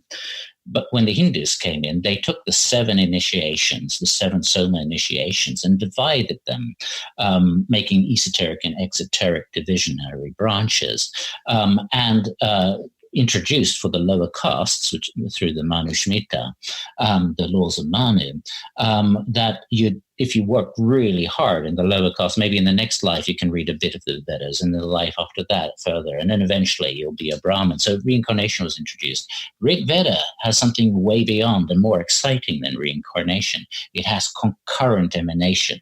It describes the Godhead, the cosmic persona, the omniversal Godhead, reflexing itself, creating a soma net of soma drops. Each drop reflects every other drop of the omniverse, and the omniverse has multiverses called Brahti Brahmanas, and the Brahti Brahmanas then compose the Brahmanda, which is a individual universe. Each drop reflects every other drop completely and totally, and that is then mirrored into the drop that is reflecting our universe. So that in our universe, there's the Indra net, which is described in a hymn of the Rig Veda.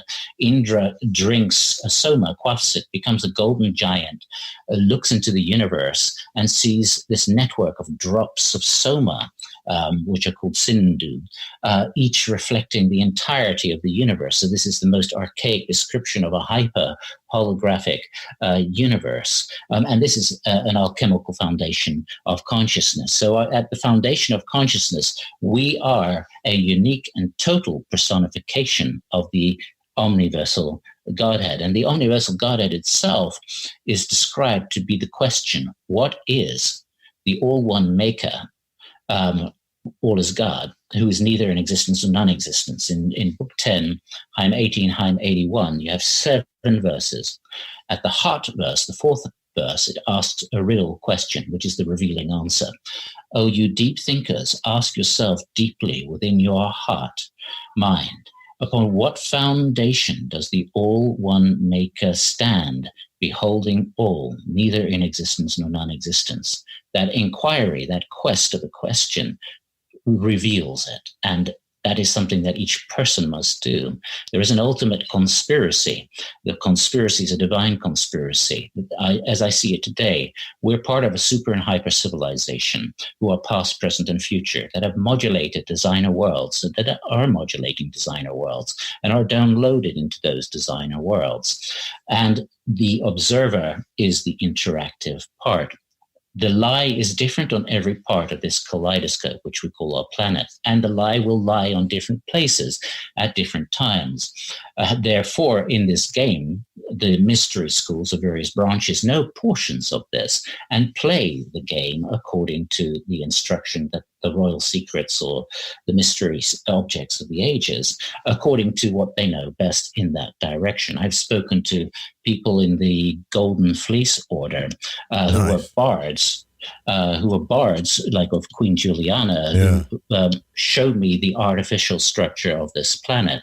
They showed all the place names and continental geological morphologies are mirrored again and again and again, including with the place names, just on different ratios of pi through isosceles triangles. And this is a bard who was trained from the age of 4, Sir Geoffrey Peveril Pinder, who's dead now, who was trained in 126 languages and who had access to the so-called what they call the language computer, the way that the language is formed and is modulated.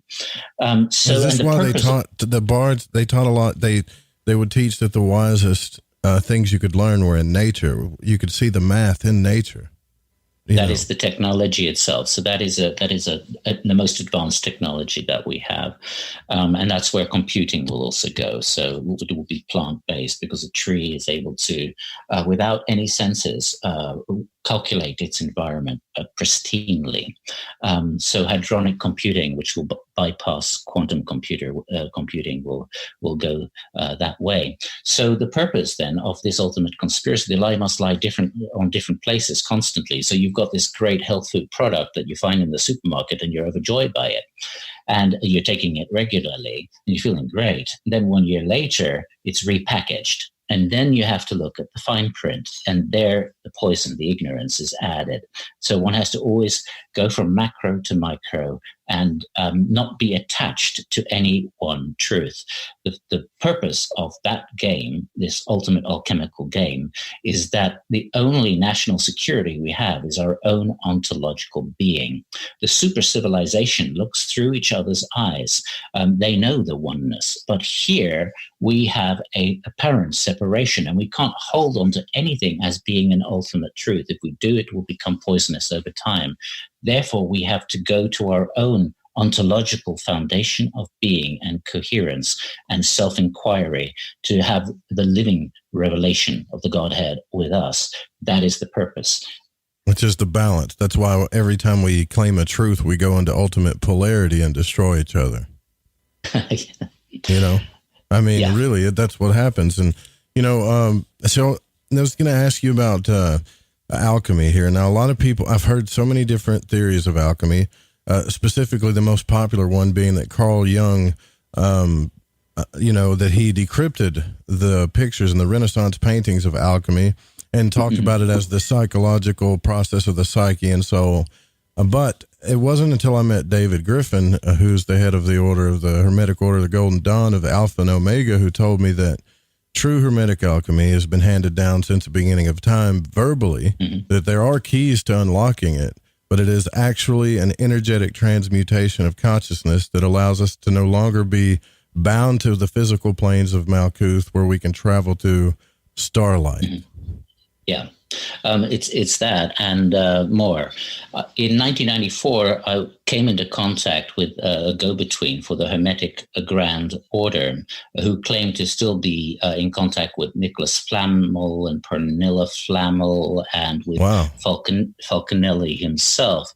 The reason they came in contact with me is because I was quite profuse in the European public with the Emmanuels, is that recently their order and their base at the Mato Grosso in Brazil, they have an underground base there, which works with the UFO intelligences, received a series of holographic ships. And out of those ships came these very tall golden light beings in the physical, who call themselves the Emmanuelian group.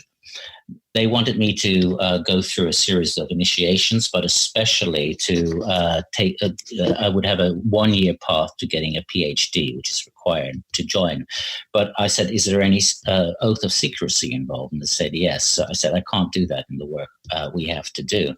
However, I got many of their notes and communicated a lot. And they used a similar Kabbalah to what I was taught, the language code behind English. And so we could communicate both in code and in plain terms, as well as between the lines.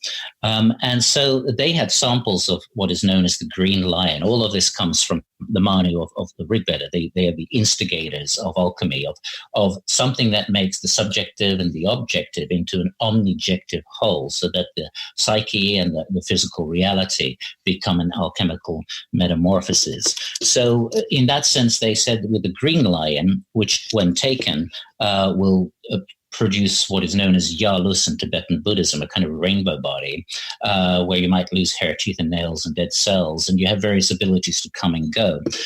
With red lion, you go into what in the East is called the diamond body, or the Vajrata, which all dead cells are also made realized, but then you can't come back into the game until there is a much greater process going along of synthesis and integration. What they found with the green lion and analyzing it is they found a macromolecular structure. So they found the key pineal gland metabolites, which we've been exploring through our doctrine retreats. So and their relatives. So they found harmine, which is 7-methoxytetrahydrobeta-carboline. Penoline is what we produced, which is 6-methoxytetrahydrobeta-carboline, both of about 212 electrons. And if you look at the electromagnetic spectroscopy charts, then these molecules are at perfect balance of having a nuclear magnetic resonance of 8 hertz, so crystals of 8 hertz, which are produced by the pineal gland as soon as you close the eyes and the two brain hemispheres equally counter-rotate and come together in conjugation at the pineal gland, so penoline is made. Penoline is there, 5-MeO-DMT is there, and we found in the darkroom 5-methoxydimethyltryptamine switches on in about the 4th or 5th day in complete light isolation, and it becomes the technology by which you can navigate in complete darkness. It's a kind of moonlight in which the imagination can exteriorize. The pineal gland is an atrophied eye, and the 7th chapter of my book, All is God, goes in detail with the darkroom pineal gland science that we have focused on since 1992. So the pineal gland as an atrophied eye is sensitive to infrared, to ultraviolet, to microwaves, to sound waves, and can dump this on the visual cortex. And that's what happens in the darkroom. You start to be able to get information through the pineal gland into the visual cortex. 5-MeO-DMT is one of those molecules. On the 8th day, some of the pilots, not everybody, but some, do get a dimethyltryptamine experience. But we have developed certain techniques to propel this so that at least 70 to 80% will have that DMT flash through doing a series of exercises and breathing exercises combined with postures. Real quick, do you think it's a good idea to meditate in a dark room then?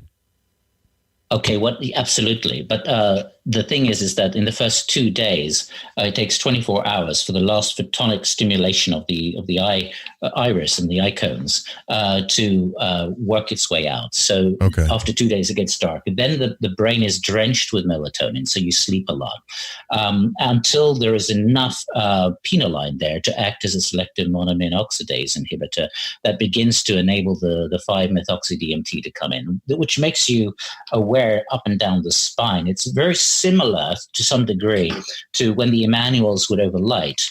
I didn't go into a channeling state. Rather, they would fuse together my 5 senses into one macro sense, which embody my whole body in a kind of infinite bliss state. And then that living information would unfold. You would see that living information, and part of oneself is watching and say, how could I possibly know that? And then there's the foundation part of oneself, which says, you've always known that.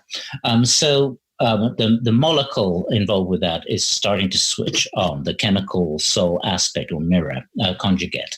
As this continues in the darkroom, more and more profound things start to occur. And of course, the wave particle duality that's involved in the double slit experiment, that's not taking place in the dark room. So the mystery of the dark room, which you'll find in all different esoteric branches, and which you find in Mirgara, these massive underground soma ceremony darkrooms, even darkroom civilizations in Anatolia, going back 11,000 years, where 32 levels underground were cities and networks of cities of people living for thousands of years in darkrooms, all had a very distinct purpose of alchemy. Now, the green line that was analyzed by the Hermetic Grand Order was having these molecules together with the orma, the orbitally rearranged monatomic element in a Cooper pairing superconductivity or Meissner field, in a macromolecular configuration. There were many other molecules, and having an infrared signature. And the infrared signature was that of the alchemist that had made it over 2, 3, or 5 years. So the infrared biophotons that are released by the DNA were also being released by the panacea. So that's an aspect of alchemy. With the red line sample they've got, that what the law is, don't eat the red line of someone who has made someone else who's made it. You have to make your own. Everything had interiorized. So the macromolecular state had gone into another chemical class. It had gone into a superconducting state, but the infrared thermal signature of the alchemist was still coming through. So that's the idea of alchemy. It is to produce an omnijective realization. Does it sound a bit dangerous for the puffers, though, right? When they really get into the, ingesting certain things to get to these states like that.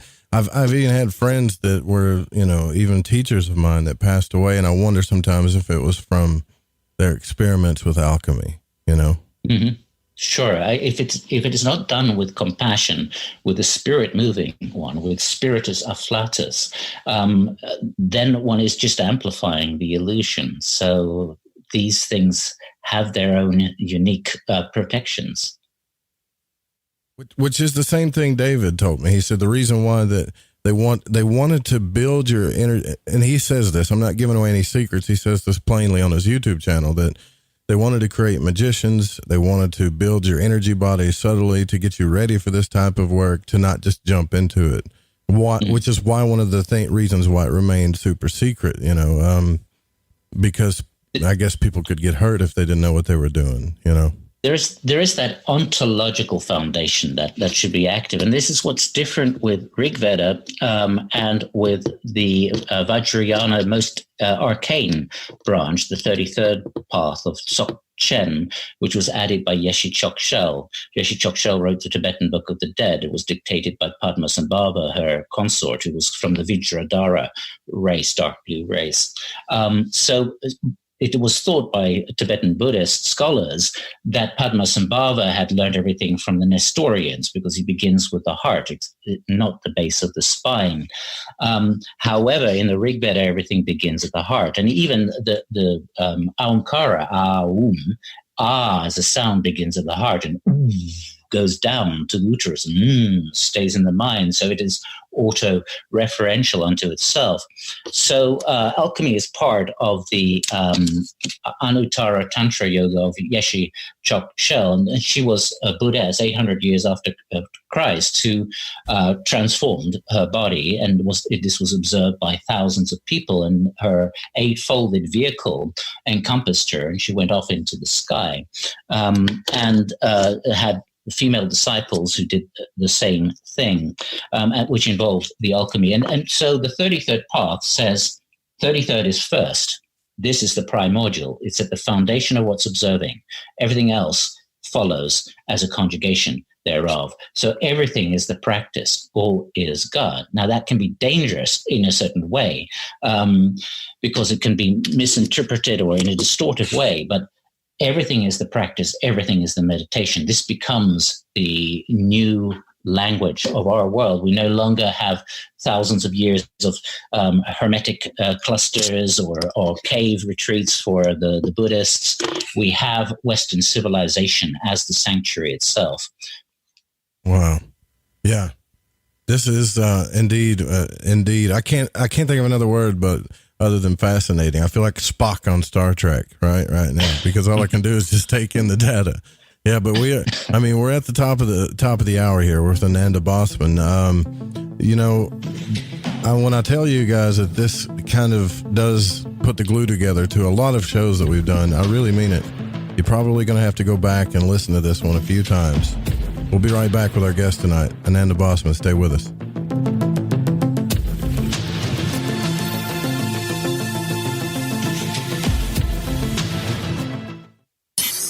In your face, all over the place. We're online 24/7. You're listening to the hottest internet station. Listen, I want to tell you about G.I. Joy from GetTheTea.com. It's the best alchemical concoction of goodies for your stomach and digestive system I can recommend, and that's all based on my experience. Packed with colostrum, acidophilus, aloe, peppermint, and turmeric. If you do your own research, then you know this is the bee's knees for the stomach and digestion. Now, due to Big Brother's ears and the eye in the sky, I can't go into the details about what it helped me with. All I can say is I got relief. It's non-GMO, no fillers, no preservatives, manufactured right here in the US of A, and delivered to you by the only people who stay on top of the game and are out in front. Go grab a bottle of G.I. Joy at GetTheTea.com and see what all the fuss is about. Again, that's GetTheTea.com. Hi, this is Aaron Hunter, host of Real Paranormal Activity, the podcast where we tell real paranormal experiences of people from around the world. And we also conduct interviews with authors, investigators, psychics, and mediums. Real people, real stories, real fear. Thursdays at 6 p.m. Pacific, 9 p.m. Eastern on the Fringe FM. See you then. My name is Jake. I'm from Billings, Montana, and I am a void walker. Hey, Joe Root. Thanks for lighting the void. This is Janine in the bluegrass of Kentucky, and I am a void walker. What's up, guys? This is Damien from San Marcos, Texas, and I'm a void walker. I listen to the show to keep myself aligned with the world. Hi, this is Laura, aka Laura Lavender. I'm from Las Vegas, and I listen to Lighting the Void because it helps me understand some of the strangest experiences I've had. So thanks for all that you do and for always being there for us, Joe. You can tug all day long on a carpet that's been glued to the floor. Then you hurt. There are many strong glues out there. Let's see, there's liquid nails and Gorilla Glue. You ever try to remove 3M 5200? That adhesive is strong. Then there's bathroom caulk, silicone rubber, adhesive tape, super glue, flex tape, and stickers. Graffiti. Scientists have come up with glues that stay stuck and can't be removed. Until now. Until Handyman Formula by DeBond. That's right. 95% of adhesives become unstuck when you spray Handyman Formula directly on them. Just spray, wait a few minutes, and remove. It's amazing. Most adhesives become unstuck when you use Handyman Formula. Visit DeBondCorporation.com or MCMaster.com. Call 561-575-4200. This stuff really works. Handyman Formula by DeBond, a great Christmas gift. Ever seen an extraterrestrial? It can be hard to believe they exist unless you've seen one for yourself. What if I told you I've seen them my whole life, but have never had a witness who shared the encounter with me? Now, what if I told you I saw 4 of them, 2 with blue skin, and there are over 20 witnesses to this CE5 event? My new book, The Blue Beings, Visitation at the UFO Conference, documents actual accounts from real witnesses, many of which have gone on record to attest to this otherworldly reality. Be a part of the quantum paradigm shift that is taking place right now. Go to johnpolkmedia.com to get your copy of The Blue Beings, Visitation at the UFO Conference, on sale right now at johnpolkmedia.com. That's JOHNPOLK media.com. This is the Rogie Report news on the Fringe FM. I'm Jess Rogie. As the coronavirus spreads around the planet, NASA is moving forward with several of its upcoming missions, including some launches that will send humans to the International Space Station. And though it sounds like the beginning of a sci-fi movie, the space agency has its own framework on how it plans to deal with the pandemic. The plan has 4 different stages, and it details the amount of people who will work from home, the level of access to NASA facilities, and how much travel will be allowed. The Ames Research Center and Marshall Space Flight Center are on Stage 3, which makes telework mandatory and only allows mission-essential personnel on site. NASA's Johnson Space Center, which operates the International Space Station, is at Stage 2, where teleworking is strongly encouraged, though not mandatory, while various facilities are shut down. The next launch with humans is scheduled for April 9th out of Kazakhstan. 3 crew members, including NASA's astronaut Chris Cassidy, will join 3 people already in orbit. NASA says the agency has not made any changes to operations and schedules surrounding the mission. Kazakhstan effectively closed its borders after reporting its first coronavirus case in the country. Meanwhile, Space.com reports that the Zhangcheng Satellite Launch Center in China will resume launches now that the virus is under control. Former cruise surgeon for the Space Shuttle program and current associate professor of neurology and space medicine at the Center for Space Medicine, Jonathan Clark, said, "Controlling the viruses is a big problem in space. Microgravity means they're suspended in air longer. Dormant viruses can be awakened during space flight, and space makes many antibacterial products ineffective." A new study published in Scientific Reports reveals that the language people use on Facebook changes before they make a visit to the hospital. A team of researchers compared patients' Facebook posts to their medical records, which showed that a shift to more formal language and/or physical descriptions of pain reliably preceded hospital visits. The study provides more evidence that social media is often an unseen signal of medical distress and can be used to better understand contexts in which patients seek care, especially during the current coronavirus pandemic. The ancient tradition of kissing the Blarney Stone has been temporarily halted in order to help stop the spread of the COVID-19 virus. This is the first time in centuries the tradition has stopped. According to the attractions management, the kissing will be postponed till further notice. This is the Rogie Report news on the Fringe FM. I'm Jess Rogie.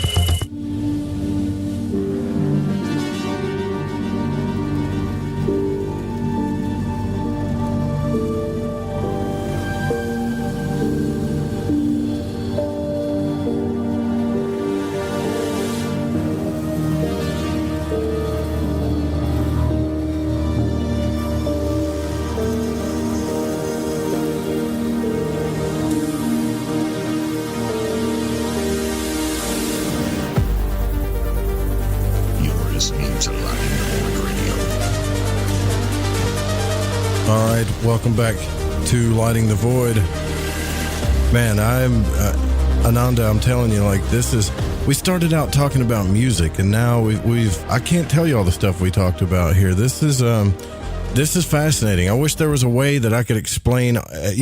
Usually when we come back from a break, I'm able to recap what we've discussed. That is an actual impossibility tonight. I can't recap everything that we've discussed, and this is just stuff is just pouring out of you, man. Like, when you tell me that you were taught by this Emmanuel's or the light, when you tell me I really believe you. I really believe that you're just getting downloads of stuff. When I hear people talk about downloads, I find it very hard to believe, but the fact that I've studied so much and that you're talking about all this is really kind of showing me that that's a real thing. But during the break, I showed you the Rosicrucian Vault of Adepti, and I'm just kind of looking at it, like, the myth of Christian Rosenkreutz. It's something I'm fascinated with, and to hear that, like, it's just a part of the bigger truth, it excites me, but it also kind of makes me feel like, man, we've got such a long road to get to the state that you're describing. Does it feel that way to you, that society has a long way to go, or we're actually speeding up, almost like compound interest? I see an awakening mankind clearly emerging. This is the age of that. It's the opening of the collective eyelids of the dreamer. It is emerging. It has emerged objectively with the HeartMath scientist research for the first time, where no longer the observer just does the double slit, or the ruthenium experiment, where ruthenium is excited by microwaves to go into a Meissner field, to go into a Cooper-paired form of superconductivity, and therefore disappear as time and space warps around. But when light is flashed at the ruthenium, when 64 flashes per second are observing the ruthenium going into its high spin state, 70 to 75% of the ruthenium does not, because of the act of the light being observed. Again, the dreamers. And same with the graphene experiment of 1928. You have these clear evidences that something in us is freezing matter. In fact, we have an ocean of wave, and that ocean is past, present, and future. Our senses, our observation is collapsing that to a point particle value. And there hasn't been an interactivity in that point particle reduction of a past, present, and future ocean into a modulated planet. I see this as a designer planet. The sun and the moon are the same size when seen from Earth. That's how we have eclipses. And in the numbers of music, a quarter of 432 is 108. If you take the solar equatorial circumference 108 times, you have the distance to Earth. If you take the lunar equatorial circumference to Earth 108 times, you have the distance to Earth. The moon rotates on its axis 27 days. 27 is a quarter of 108. 108 is a quarter of 432. And the latest observations by NASA, the equator of the sun is also rotating at 27 days. So you have these geometrical and musical harmonics taking place. Without the sun, without the moon, there's no life on Earth. We know why with the sun, but with the moon, less people understand that.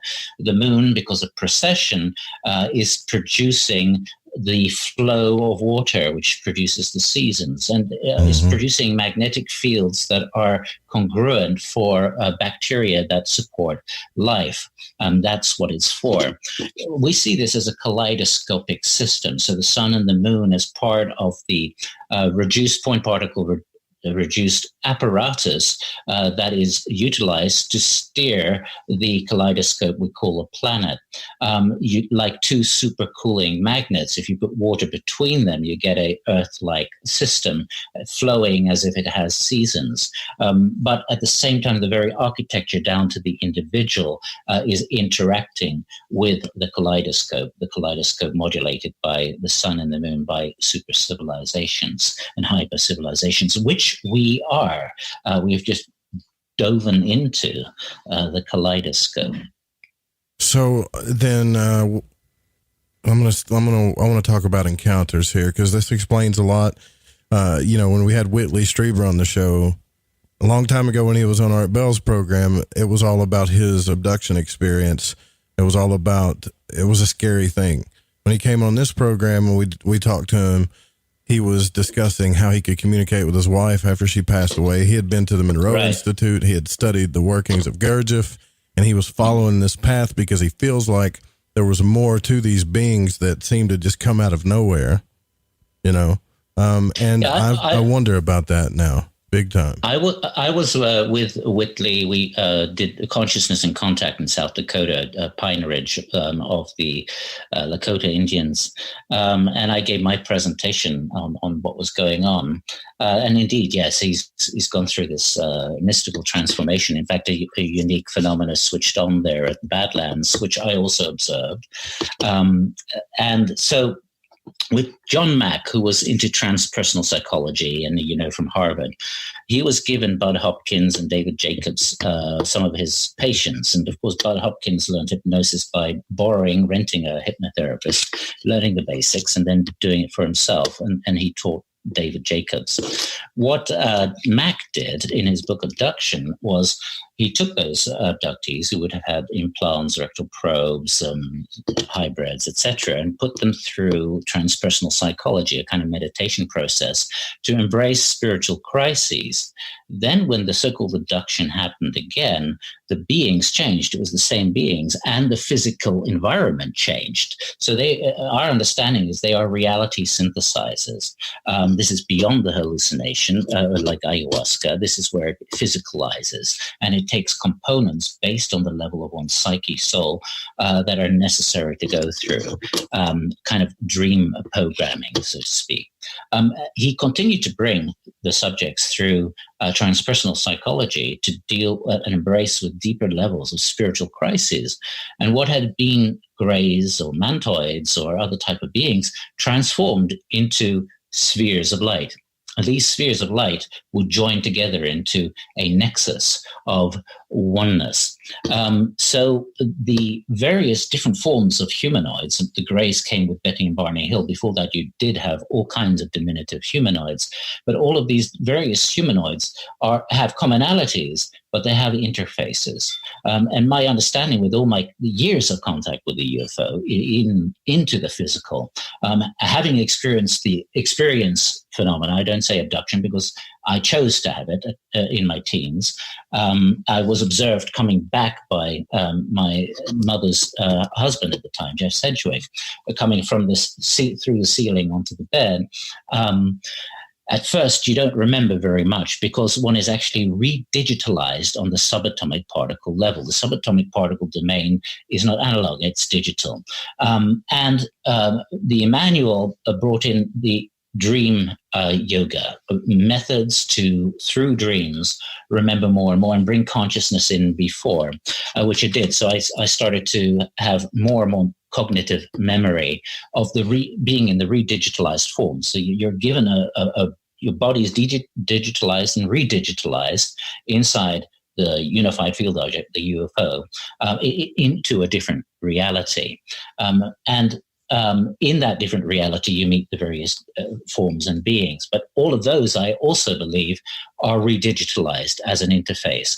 What we have actually is a super intelligence that is almost unimaginable. Some of my contacts with Galactic Council Confederation under the Emmanuel umbrella, coming into the physical, took me to the edges of what I thought they would be. Like Athena in 1991 would come in the mountains above Lake Geneva with a friend, Yolanda Esquiarto, and would land in the forest behind. Then we would hear her speaking, but her voice was not only dreamlike, it was like a water flow of a cascade of voices. So a hologram of cascades of voices in many, many different points. This was the night, so we walked through the Vuache forest there, and her voice continued maybe 200-300 meters further down the mountain, where it was completely wild. It's only the domain of wild boars. Another time when Athena manifested, when we lived in South Norway by the Svindal Lake, it was my mother and my girlfriends then on the equinox. Athena ship came directly towards our house, having switched on, and it's still before twilight. And looking at that vehicle, for me, I'd already experienced that very deeply for years. But for my girlfriend, who was not into UFOs, thinking, why would you want to go in a Beetle? Yeah, right. Yeah, don't blame her. But what we saw there was like just the embodiment of love, and like one's own spirit is looking back. What is looking out from the foundation of self is also looking out in that objective golden vehicle. And then she would jump and dance around in the field and these kind of things. And when we developed, when we did the synthesis phase, which is the fourth phase, going in after 2010, we created dialogues with the cosmos, which will now be brought into TV. Using the coherent protocols that we have developed and utilized since the beginning, essentially, but now have articulated into protocols, methods, and all kinds of different techniques to sustain coherence, to engage the UFO and to dialogue with the UFO, having successful results. What happens is when the UFO is coherently summoned, like in the Swiss Alps, the person that summoned them with heart and mind coherence will then not use a laser pointer, but will use the coherence of the heart, sustained coherence like a laser, and will pulse it like 3 times as they focus on the UFO. And then the UFO instantly pulses back 3 times, or it jumps, or it zigzags, or some other response. And that becomes the most persuasive and significant. It is the soul speaking to soul. There is a response of one's soul, of one's sentience with the heart that is producing the dialogue. And this we've drawn up into an alphabet of the dialogue. I believe we've also entered the age of dialogue, and that there is a synergy up ahead, that the interacting civilizations and superintelligence wants to synergize. So the best of mankind, the gold of mankind, must be amplified. And what's interesting is that in Norway, at the Hessdalen area, where UFOs have been studied by many scientists, Dr. Erling Strand, who I spoke with in 1998 after a UFO appeared near where we lived, which was identical to one that appeared at Hessdalen, I asked Dr. Strand, did you ever, with your scientific instruments, measure 8 cycles per second? And he paused for a while and said, well, as a matter of fact, Ananda, every time a UFO appears, our equipment measures a 7.4 or 7.8 hertz frequency before it. 8 hertz is the foundation of our most creative cognitive states. It is the foundation, the peak of our most coherent emotional states, compassionate love. It is the replication of our DNA. It is mitosis, how we are born. And 8 hertz precedes the UFO. So 8 hertz acts as the key. Compassion, consciousness, life force. When you contract the plexus coccygeal, there is an 8 hertz measured in the brain. So we have an 888 protocol that is a language of synergy, a language of logging in to a greater super intelligence in various degrees. Now, some of the pilots will continue having the UFOs working from the field work. And at some point, they get afraid. It's too much. They're becoming plural logicians. Their whole life is turning inside out, and they're getting closer and closer. And then the reptile brain switches on. I remember in 1989 in Dorset, I was with a friend who was visiting us, Fiona, in February 1989. And so I was walking with the dogs with her and talking about that I'm summoning UFOs. And so she said, I'm interested in that. And we were in the field, and I did that. And one of the golden lights switched on, and it came towards us. It did some jumps, and then it jumped out and disappeared. Then it reappeared, and as it moved towards us, it started to go out of focus. The closer it came, the more out of focus it became. And she was feeling all this love coming out of her, and her whole soul speaking to her. This whole wave of memory comes nearer and nearer, and then it engulfs us. We pass through some kind of membrane, and then it goes into focus. It starts becoming more and more focused, and the Dorset landscape begins to fade, and we're in the environment of this vehicle. And there are a couple of beings in there.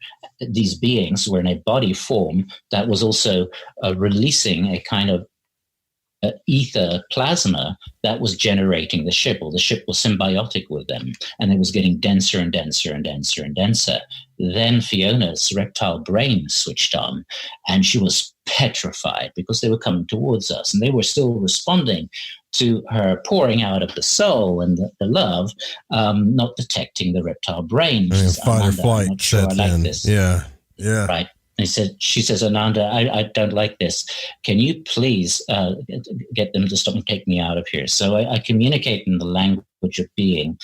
They stop. I go to the side of the ship. We go through the membrane out into the field. We're 200 meters away from where we ended in. So there's a topological space-time deformation taking place. So it seems that beings come in various different forms, and they will decouple from what is a hadronic state, the electron, which is a fused state, intermediary controlled nuclear fusion, not cold fusion or hot fusion. This is the brand new fusion of hadronic mechanics. Decouple the electron back into a Heisenberg uncertainty principle orbit, and the body form that comes will be of a certain type that correlates to what the person is able to deal with in terms of their spiritual crises, etc. This is where you have sightings of Bigfoot metamorphing into other animals, other cryptozoological creatures, into humanoids, etc. At the nature of humanity, there a hologram. 2% is active for the human genome. Every other species is there in junk DNA, including the plant form.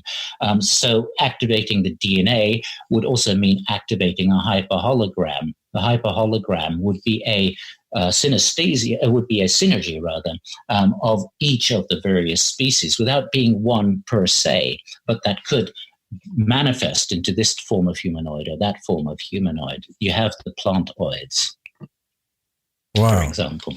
See, yeah, this kind of, have you read the works of Rudolf Steiner too, like his teachings? Well, I was educated in the oldest Rudolf Steiner school, Michael Hall in Forest Row. So I was surrounded by. Well. Yes. So you can see the growth of the path of the soul, all that stuff he talks about. See, this stuff is, it does make sense. It's just when you get into the ufology part, and this is what I wanted to ask you. Like, we've been taught about angels, right? And, I've talked to Daniel Joseph on the show, too, who's a student of Dr. Stylianos Ateschlis, who's pretty much a mystic of his time, and a healer. And, when I read these books, there's hierarchies of angels, and most of them end in IL or EL, right? A lot of people are saying, and they have been saying since the beginning, that angels are the same thing as ETs, like the watchers, so to speak. Now, I'm not so sure about that. What is your opinion on the stories of the angels and the hierarchies of the angels? Well, there are many things going on. I believe we're in a quarantine system, and that quarantine system, unless we have the gold of love, of compassion, the alchemical gold, it will activate angels and demons as a binary system, circled around the tree of life, the genetic tree.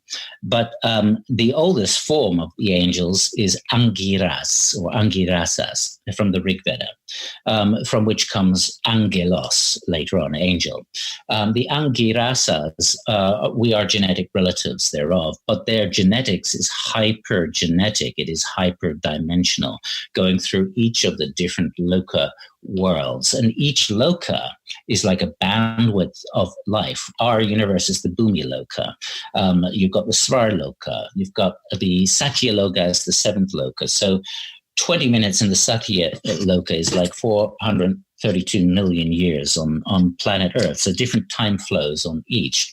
And then you have the talas, the netherworlds. There's 7 of those that mirror the lokas. The Atalas or Atalandas is the root of Atlantis. It's stolen from the Satapatha Brahmana by Plato. That's a very exact form of plagiarism that can be identified exactly and completely. The Atalandas was a network that went between different talas and lokas as a highway, by which one could transport and also biochemically spatialize according to the adjustment of the time and space of each of the loka or tala. In a tala, if you have 200 years there, it's like 15 minutes here. So there's inverse time space there as well. So in terms of the Angirasas, ultra-terrestrials and are able to be in any dimension, so to speak, or any plane within this universe and formulate a representation as they are described. But yet we have portions of our genetics derived from the Angirasas, according to Rig Veda, and also later Vedic literature, which is more linear science fiction, like the 5th Vedic body, the Puranas, the 40 books of the Puranas, 36 Puranas, plus the 4 Vedas, 18 and 18. So there the Rig Veda has been, which is hyper-holographic, has been taken into a more Star Wars, linear-like science fiction, describing the many planetary worlds and loka and tala planes. What I found interesting was when I came to Denmark, I came into contact with these various Melchizedek groups who would sit down and meditate. In fact, it was at one of these Melchizedek groups I had my translation experience with the spin fields, but it wasn't related to what they were doing. When I joined them, you would sit in a circle in these IKEA chairs, and you would basically go on to the space platforms, and you would meet, the classical masters of the 7 rays, Ananda, Hilarion, and so forth and so on. And what I found with that is that the consistency of the light of these beings was not permeating, was not alive like what I had experienced with the Emmanuels or with the ETVR, the civilizations beneath the umbrella of the Emmanuel. At some point, it was so basic what was being taught, like you will go into this purple room and you will see your emanation from Sirius. And it was Sananda speaking like a hologram. I said, I'm curious, if I imagine I have a remote control and I accelerate what he's saying, will he notice? And so I make him go, blah, blah, blah, blah. Really? He speaks faster. And he responds that way. And when I come back and everyone in the circle is there, they were there on the platform. They said, well, we saw this anomaly between Ananda and Sananda, and we didn't know what it was. And then I explained what I did. And from that point onwards, I said, I'm not going to go there anymore and just take my bodies together into my heart and embody the alchemy. So what I understand, because I've had different experiences that way, is that this is a holographic quarantine overlay. And it has demonic forms, it has angelic forms, but it is to maintain the status quo to some degree. You only pass through those computer systems when one has the goal of love and the foundation of the Godhead as one's consciousness, which is also in the acceptance of the all oneness foundation of the Godhead, of the cosmic anthropos as the foundation of all. Now, the new science has proven irreversibility for the first time ever has found, in that sense, the Godhead, hadronic mechanics. We didn't speak about that, but this is covered in our book in a very simplified form.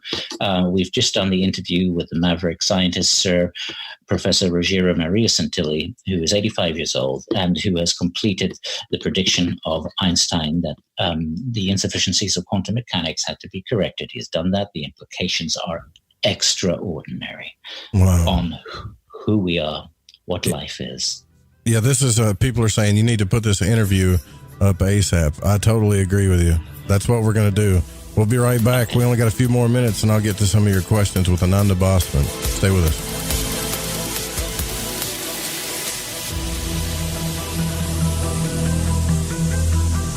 Do not know all the answers to the questions about reality. Do not claim to know the ultimate truth about life. I see that which has been made hidden as a part of a family and explorers of consciousness. I'm the void walker.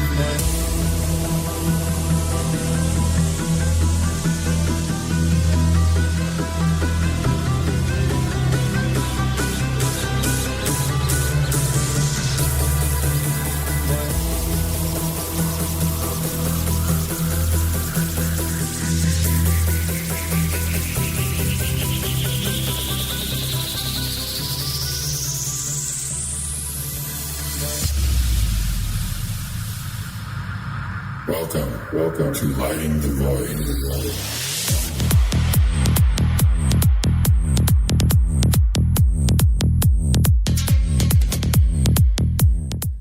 This is Malorcas45, fan of the Fringe FM, challenging everyone to open their mind's eye. Listen to Lighting the Void with Joe Roop to gain precision for your third eye vision. Is that a new music app? Yeah, check it out. Surfer Music Discovery. It links to thousands of online stations, but the twist is you see the song names and artists that are now playing live. That's different. No guessing. Looks like a waterfall of music. So many formats. Rock, oldies, country, R&B, jazz, and a whole lot more. How's that spelled? Surfer. S-U-R-F-R. Is it expensive? It's free. No need to sign up or sign in. Get the Surfer Music app free from Google Play or the App Store. Magic, the occult, history, health, news. These are just a few subjects discussed on my radio broadcast, The Secret Teachings. I offer unique and objective perspectives on new and old subjects alike, while welcoming guests and presenting my own research with no filter. Visit my website for more information and to subscribe to my archive at www.thesecretteachings.info and find me on the Fringe FM live Monday through Friday, midnight Pacific, 3 a.m. Eastern on the Fringe FM. Have you ever seen an ad or banner which brought you a feeling that someone is reading your mind or even listening to your conversations? Your online data is being used against you. Surfshark is a VPN service that makes online privacy protection easy and attainable. You can use it on as many devices as you'd like simultaneously. The VPN service that we use at UFO Seekers plus 1 month free for $1.99 a month. Visit surfshark.deals/seekers. We spend almost as much time online as sleep, and that's 6 to 8 hours a day. The internet knows a lot about us, and that's why we should care about our online data. Use Surfshark to encrypt your personal information and send it via a secure VPN tunnel so that no one can see it without your permission. Visit surfshark.deals/seekers. You need to protect yourself from surveillance and targeted advertising. Surfshark encrypts all internet traffic sent to and from your devices and ensures that your IP address remains hidden. The VPN service that we use at UFO Seekers plus 1 month free for $1.99 a month. Visit surfshark.deals/seekers. In your face, all over the place. We're online 24/7. 24/7. You're listening to the hottest internet station. Abnormal News. I'm Brad Bernards. Coronavirus's impact on the Italian space industry dealt a big delay to one of its prime missions, the ExoMars Rosalind Franklin rover for the Red Planet. Forbes reports the two space agencies participating in the mission decided to push the rover's launch back 2 years to 2022. The good news is that the rover now has a new name. Here is Dr. Thomas Zurbuchen, NASA's Associate Administrator for the Science Mission Directorate. Today we are naming a spacecraft that will go to Mars and make measurements we've never made before. And the name of this mission is Perseverance.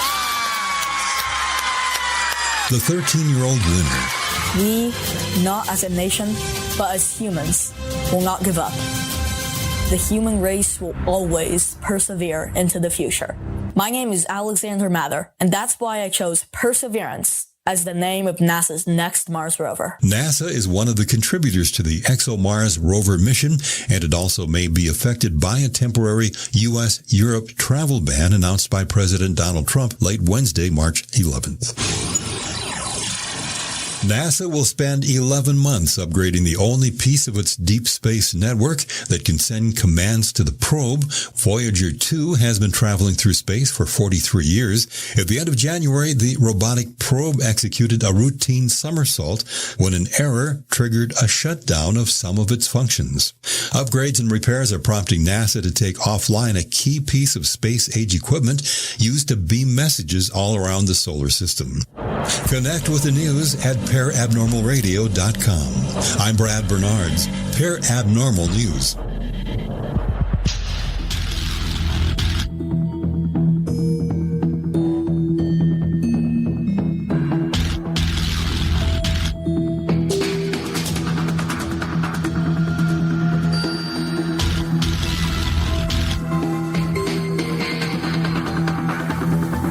You're listening to Lighting the Void. The call-in number is 1-800-588-0335. All right, as we come to our final part of the show, Ananda Bosman is our guest tonight. If you can donate to the show, please do so. You can go to lightingthevoid.com and just find the donate button there. If you can help out, that would be great. Or grab something from the shop. After the show tonight, A Secret Teachings with Ryan Gable will be on to the Fringe FM. It keeps pumping it out all night. And if you want to join the chat room where all the cool people are, that's the fringe.fm/chat room. Just be nice and polite and have fun. Good place to hang out during all this time of, I guess you could say crisis. But you know what's funny about all this stuff is what you're literally talking about here, Ananda, with this new realization, this new technology, this new science, this undiscovered hidden science. Some people call it occult science, alchemy, light body, etc. We could heal ourselves. We wouldn't be having these problems, I don't think, that we're having right now if we understood this. Don't you think? Well, the triple-blind studies done by Dr. Andrea Puharich with 8 Hertz cured 27 organic diseases in over 2,000 individuals. So the flow of 8 cycles per second is healing, and that's the principle of the peak of compassionate love, and it's also the maximum creativity brain, and is the trigger mitosis. So indeed, so that's true. At the same time, we are in a game, an alchemical game, which is understood differently by different secret societies. It's an eschatological game, is to produce the new man. And there are different schools that see that in different ways. Adam Kadmon, for some, is transhumanist. For us, biotranshumanism is what's occurring. We have to unbury the treasure that is buried within us ourselves. We have the ultimate technology within our own agenda. And now the tools, the software interface is opening up by biofeedback consciousness, coherent protocols. It's what we've done with our diamond body trainings into 200 different techniques, methods, and protocols that unifies all 8 polar opposites of the body at 8 Hertz, which is what we then use as our starship, as our unified field operator in dark rooms and other forms of processing, enabling macroscopia and microscopia, where you travel out of the body and travel into the body at the same time so that you can conjugate opposites.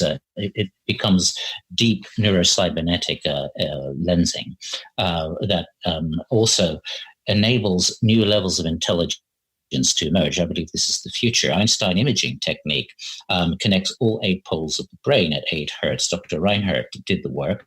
Einstein held two stones and then believe that radio astronomy is not going to be what ET is using or any intelligence out there. It's going to be, they will have calculated how consciousness operates in a universal medium. And so by that, he would imagine he had contact with ETs. He would use his five senses, smell, taste, hear, feel, or touch, the ET civilizations for his ideas. Dr. Reinhardt was able to teach of 30 mentally handicapped patients, 17 could learn the technique. The addition that was added here with the Einstein imaging technique is that they also speak what the ETs give them. So they would ask the ETs that they had the five senses experience for new technological devices. And then they would receive those technological devices and put them down into patents. So there were 17 patents that were filed by the US Patent Office, and the judges are physicists. All 17 patents were filed through as working devices showing, and he measured the brain. He showed all 8 polar opposites of the brain were linked at 8 hertz in this Einstein imaging maximum creative state. So this is the future of education. Super learning, you learn Japanese in 3 years instead of 5 years. 3 minutes of alpha wave 8 hertz. 3 minutes of reading.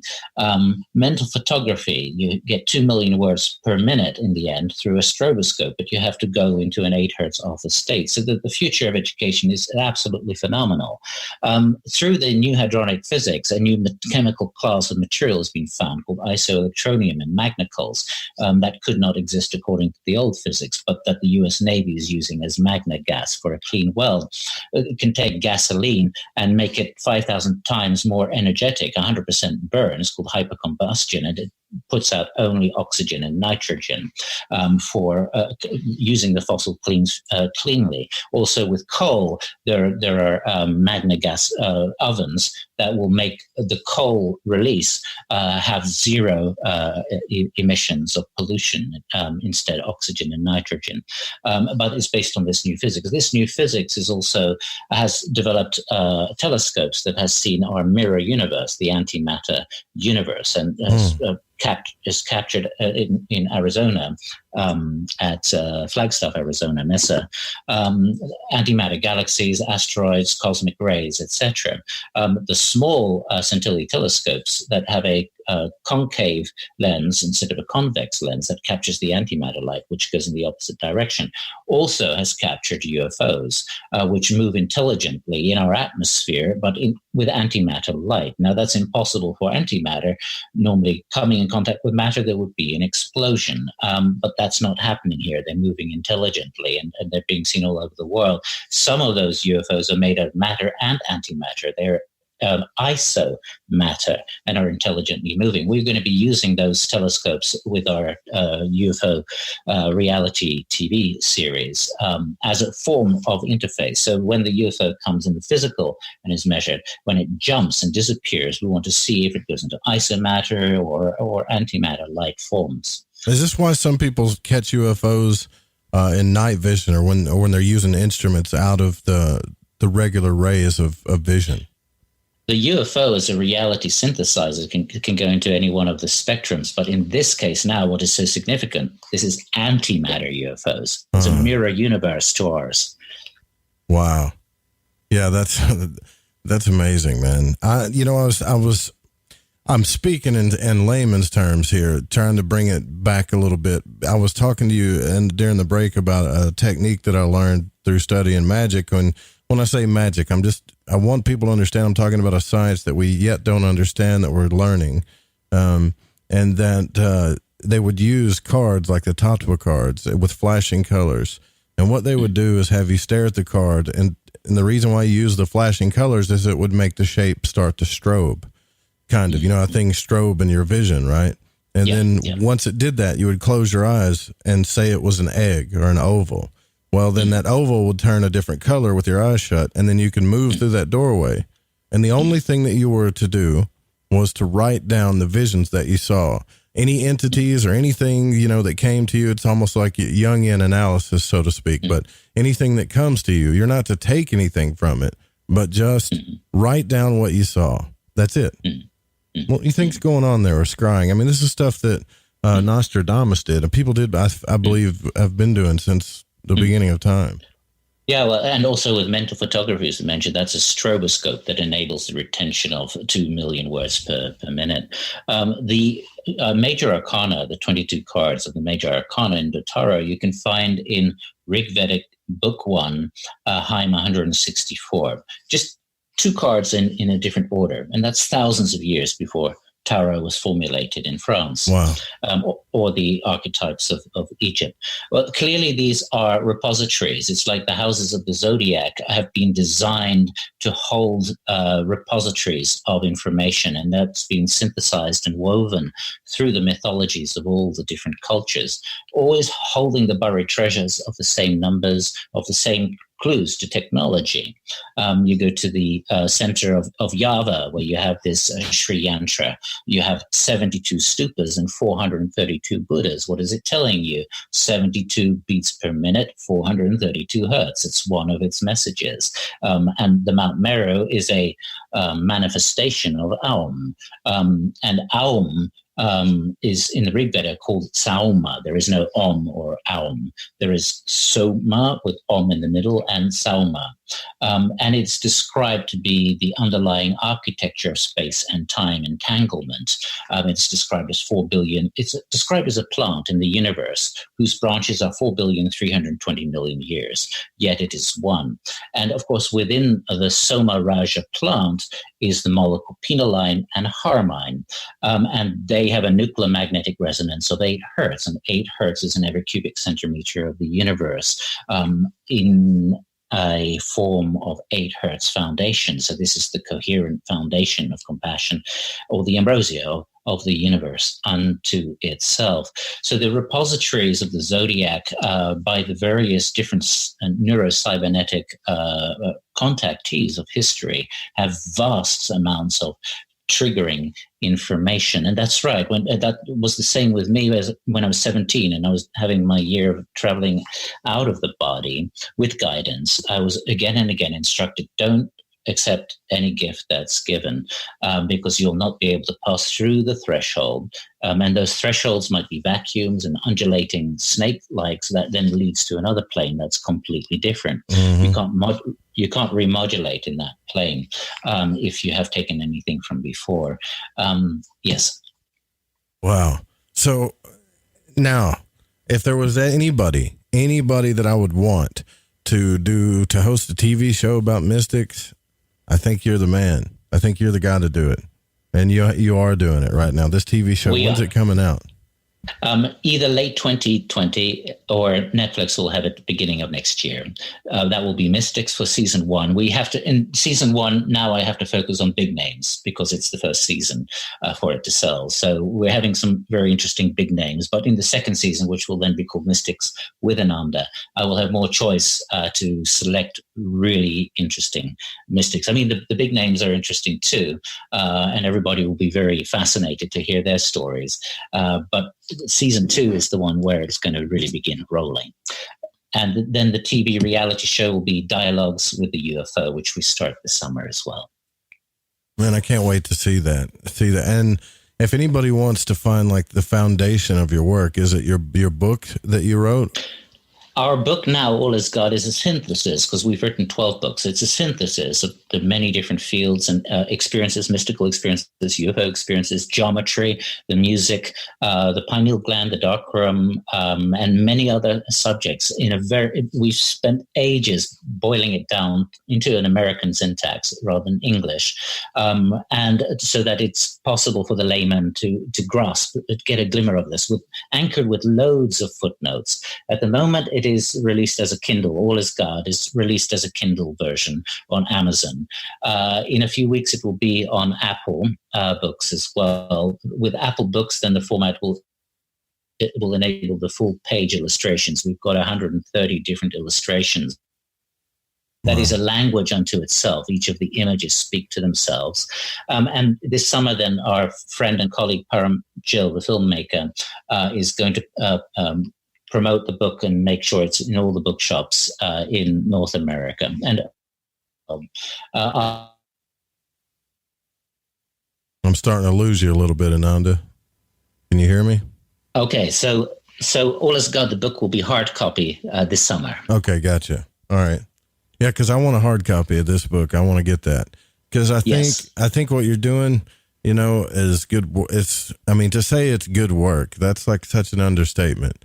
Because I really feel like a lot of the stuff that you're talking about, we can experiment with this stuff on our own. It's not like you're talking about you went on some phantasmic story that we'll never be able to experience. I mean, you're talking about hard science here in a lot of different ways and methods. Hands-on stuff. Yeah. Hands-on stuff for everyone who is curious and sincere. Absolutely. That's the point. It's exemplary work only. It's suggested paradigms, and where more and more people are going to go in their own unique ways. It's to inspire that. That is the purpose of it. And since the show is so cool, I'm going to make a confession that I normally would never make. On the front of my show logo, there's an LTV sigil there, and that sigil is made up of a tau, and it's got a dot like the sun, and it's also got the holy hexagram, but with a missing link. In the void, I've always known deep down, the answers to all of these questions that we ask, and I really believe that love and compassion is the answer to everything. It's the key to opening the door to everything. And I know that sounds like cliche, but I don't think we truly understand love yet and compassion. I really don't. And it's then coupled to consciousness, satience, anthropic satience, coherent consciousness, willed intent. So 8 hertz might be technologicalizable. And it does produce the reversing of 27 organic diseases. It is consciousness, intent, willed intent, focusing on the DNA sample and willing how the DNA goes with compassion that produces it. So the consciousness factor is absolutely key to this, the foundation of our being. Yeah, and I'm pretty sure in your book you talk about, I can almost guarantee, and I even read it, but I can almost guarantee you talk about this male and female dynamic that goes through the esoteric symbolism of, the phallus and the chalice, all that stuff, right? So it's absolutely as an escharton, in fact, as the ultimate object of eschatology. And this is also one of the beautiful discoveries of hadronic physics early on, is that electrons are an oscillation of the ether, and the ether is infinitely rigid. It is an infinite lingam, and it is encompassed by an eternal whole, an immaculate emptiness, an immaculate vagina. Right. So there is no flow of electrons per se. There are just different oscillations of the vacuum, the Holy Spirit, the eternal whole or yoni, in accordance to an infinitely rigid lingam as the foundation of matter. So matter is immaculately empty and space is infinitely rigid. This is an extraordinary extraction from this new physics. Yeah, as above, so below, right? That's part of the axiom, indeed. Yes, everything must be axiomatic, and that the new mathematics, the axiomatic mathematics, isotopic and genotopic and hypertopic mathematics, enables this axiom of macro to micro irreversibility for the first time, something that quantum mechanics or string theory could never achieve.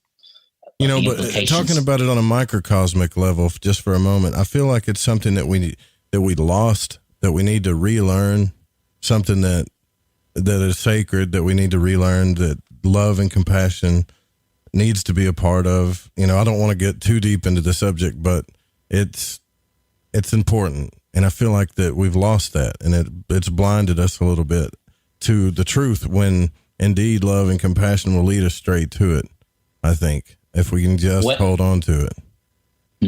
When all is God, then the miracle is what we've pulled off, where we appear to be many, many beings. We have aloneness, yet we're an all oneness. The miracle is not that we walk through walls or cannot walk through walls. The miracle is the normality that we have when all is God. Macro irreversibility is kind of the discovery of the topology of all is God for the first time in this brand new physics, where you have the 7 hadrons in the nucleus of the atom being hyperdense, so their wave packets overlap into a torus that is infinitely recursive. Therefore, in its infinite recursion is in the heart of every atom, everywhen, everywhere, past, present, and future, in a kind of hypertemporality, hyperlocality. This is part of the discovery of hadronic mechanics, the new physics, brand new. Not 1934 physics from the German scientists, or the founders of quantum mechanics, was pre-World War II. Germany was heading things at that time. Einstein was a Jew, so he objected to quantum mechanics. There was the Einstein-Podolsky-Rosen argument of 1934, which then predicted that quantum mechanics was insufficient and would be corrected, which has now happened, and it changes everything. The nature of what we are built of is completely different and is part of a macrocosmic irreversibility. The invariance of life is for the first time able to be described without the variance of all the previous branches of science. And it's at the heart of the matter. We are made of a different material genetically. It's a brand new branch called hypergenetics. It's an active corporate science. It's not accepted in religious science. Hypergenetics is operating as a kind of time machine. So in 1990, Dr. Chris Illard took conch shell morphologies and tried to computer animate them. And he found that Euclidean mathematics caused them to harden and become brittle and to crumble. So he couldn't model them with traditional mathematics and geometries. Then he took the new isotopic and genotopic mathematics, and he had 4 arrows of time and 6 arrows of space, 6 dimensions. 2 arrows in the future, time going forwards and backwards in the future, time going forwards and backwards in the past. The conch shell morphology at every bifurcation of growth is using the information of those 4 arrows of time as a time machine. And this is a very simple form of life. He did that with 100,000 conch shell morphologies. With the human mammalian system, you have much, much greater complexities that require many, many dimensions. These dimensions can be reduced to 3D. They're called multi-valued hyperdimensions. Well, you know what? I know we can continue this conversation, but unfortunately, this conversation has to come to an end on this show tonight. But I can tell you that I will be following your work, and our listeners will be following your work. And Ananda Bosman is your website, anandabosman.com. And I want everybody to grab the book. I'm going to leave all of the links, social links, every link I can find on what you're doing for the podcast archive too. And I really do appreciate you coming on here and spending this time with us. Well, it's been a great pleasure indeed. We've had a wonderful conversation. I've also got my website, 432hertz.com. That's the musical side. Fantastic. Thank you. Thank you again for coming on. And thank you. A great pleasure. You're welcome. And guys, we do got to roll out of here like really fast. So I want to thank all of you that have supported, that continue to support. I also want to thank Amanda, Barbara, Jeremy Scott, Pacho, my producer, all of you guys in the Fringe FM chat, Eric Markham. We'll see you guys tomorrow night with Sanda Asylum, the Singing Psychic. Stay tuned for the Secret Teachings up next. Good night.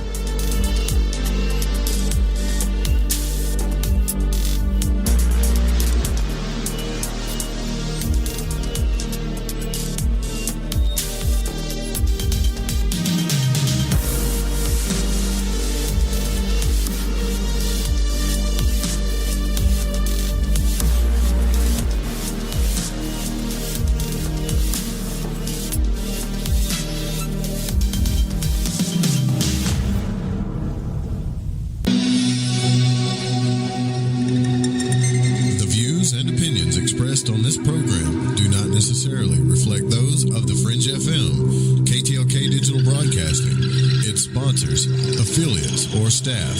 Listener discretion is advised.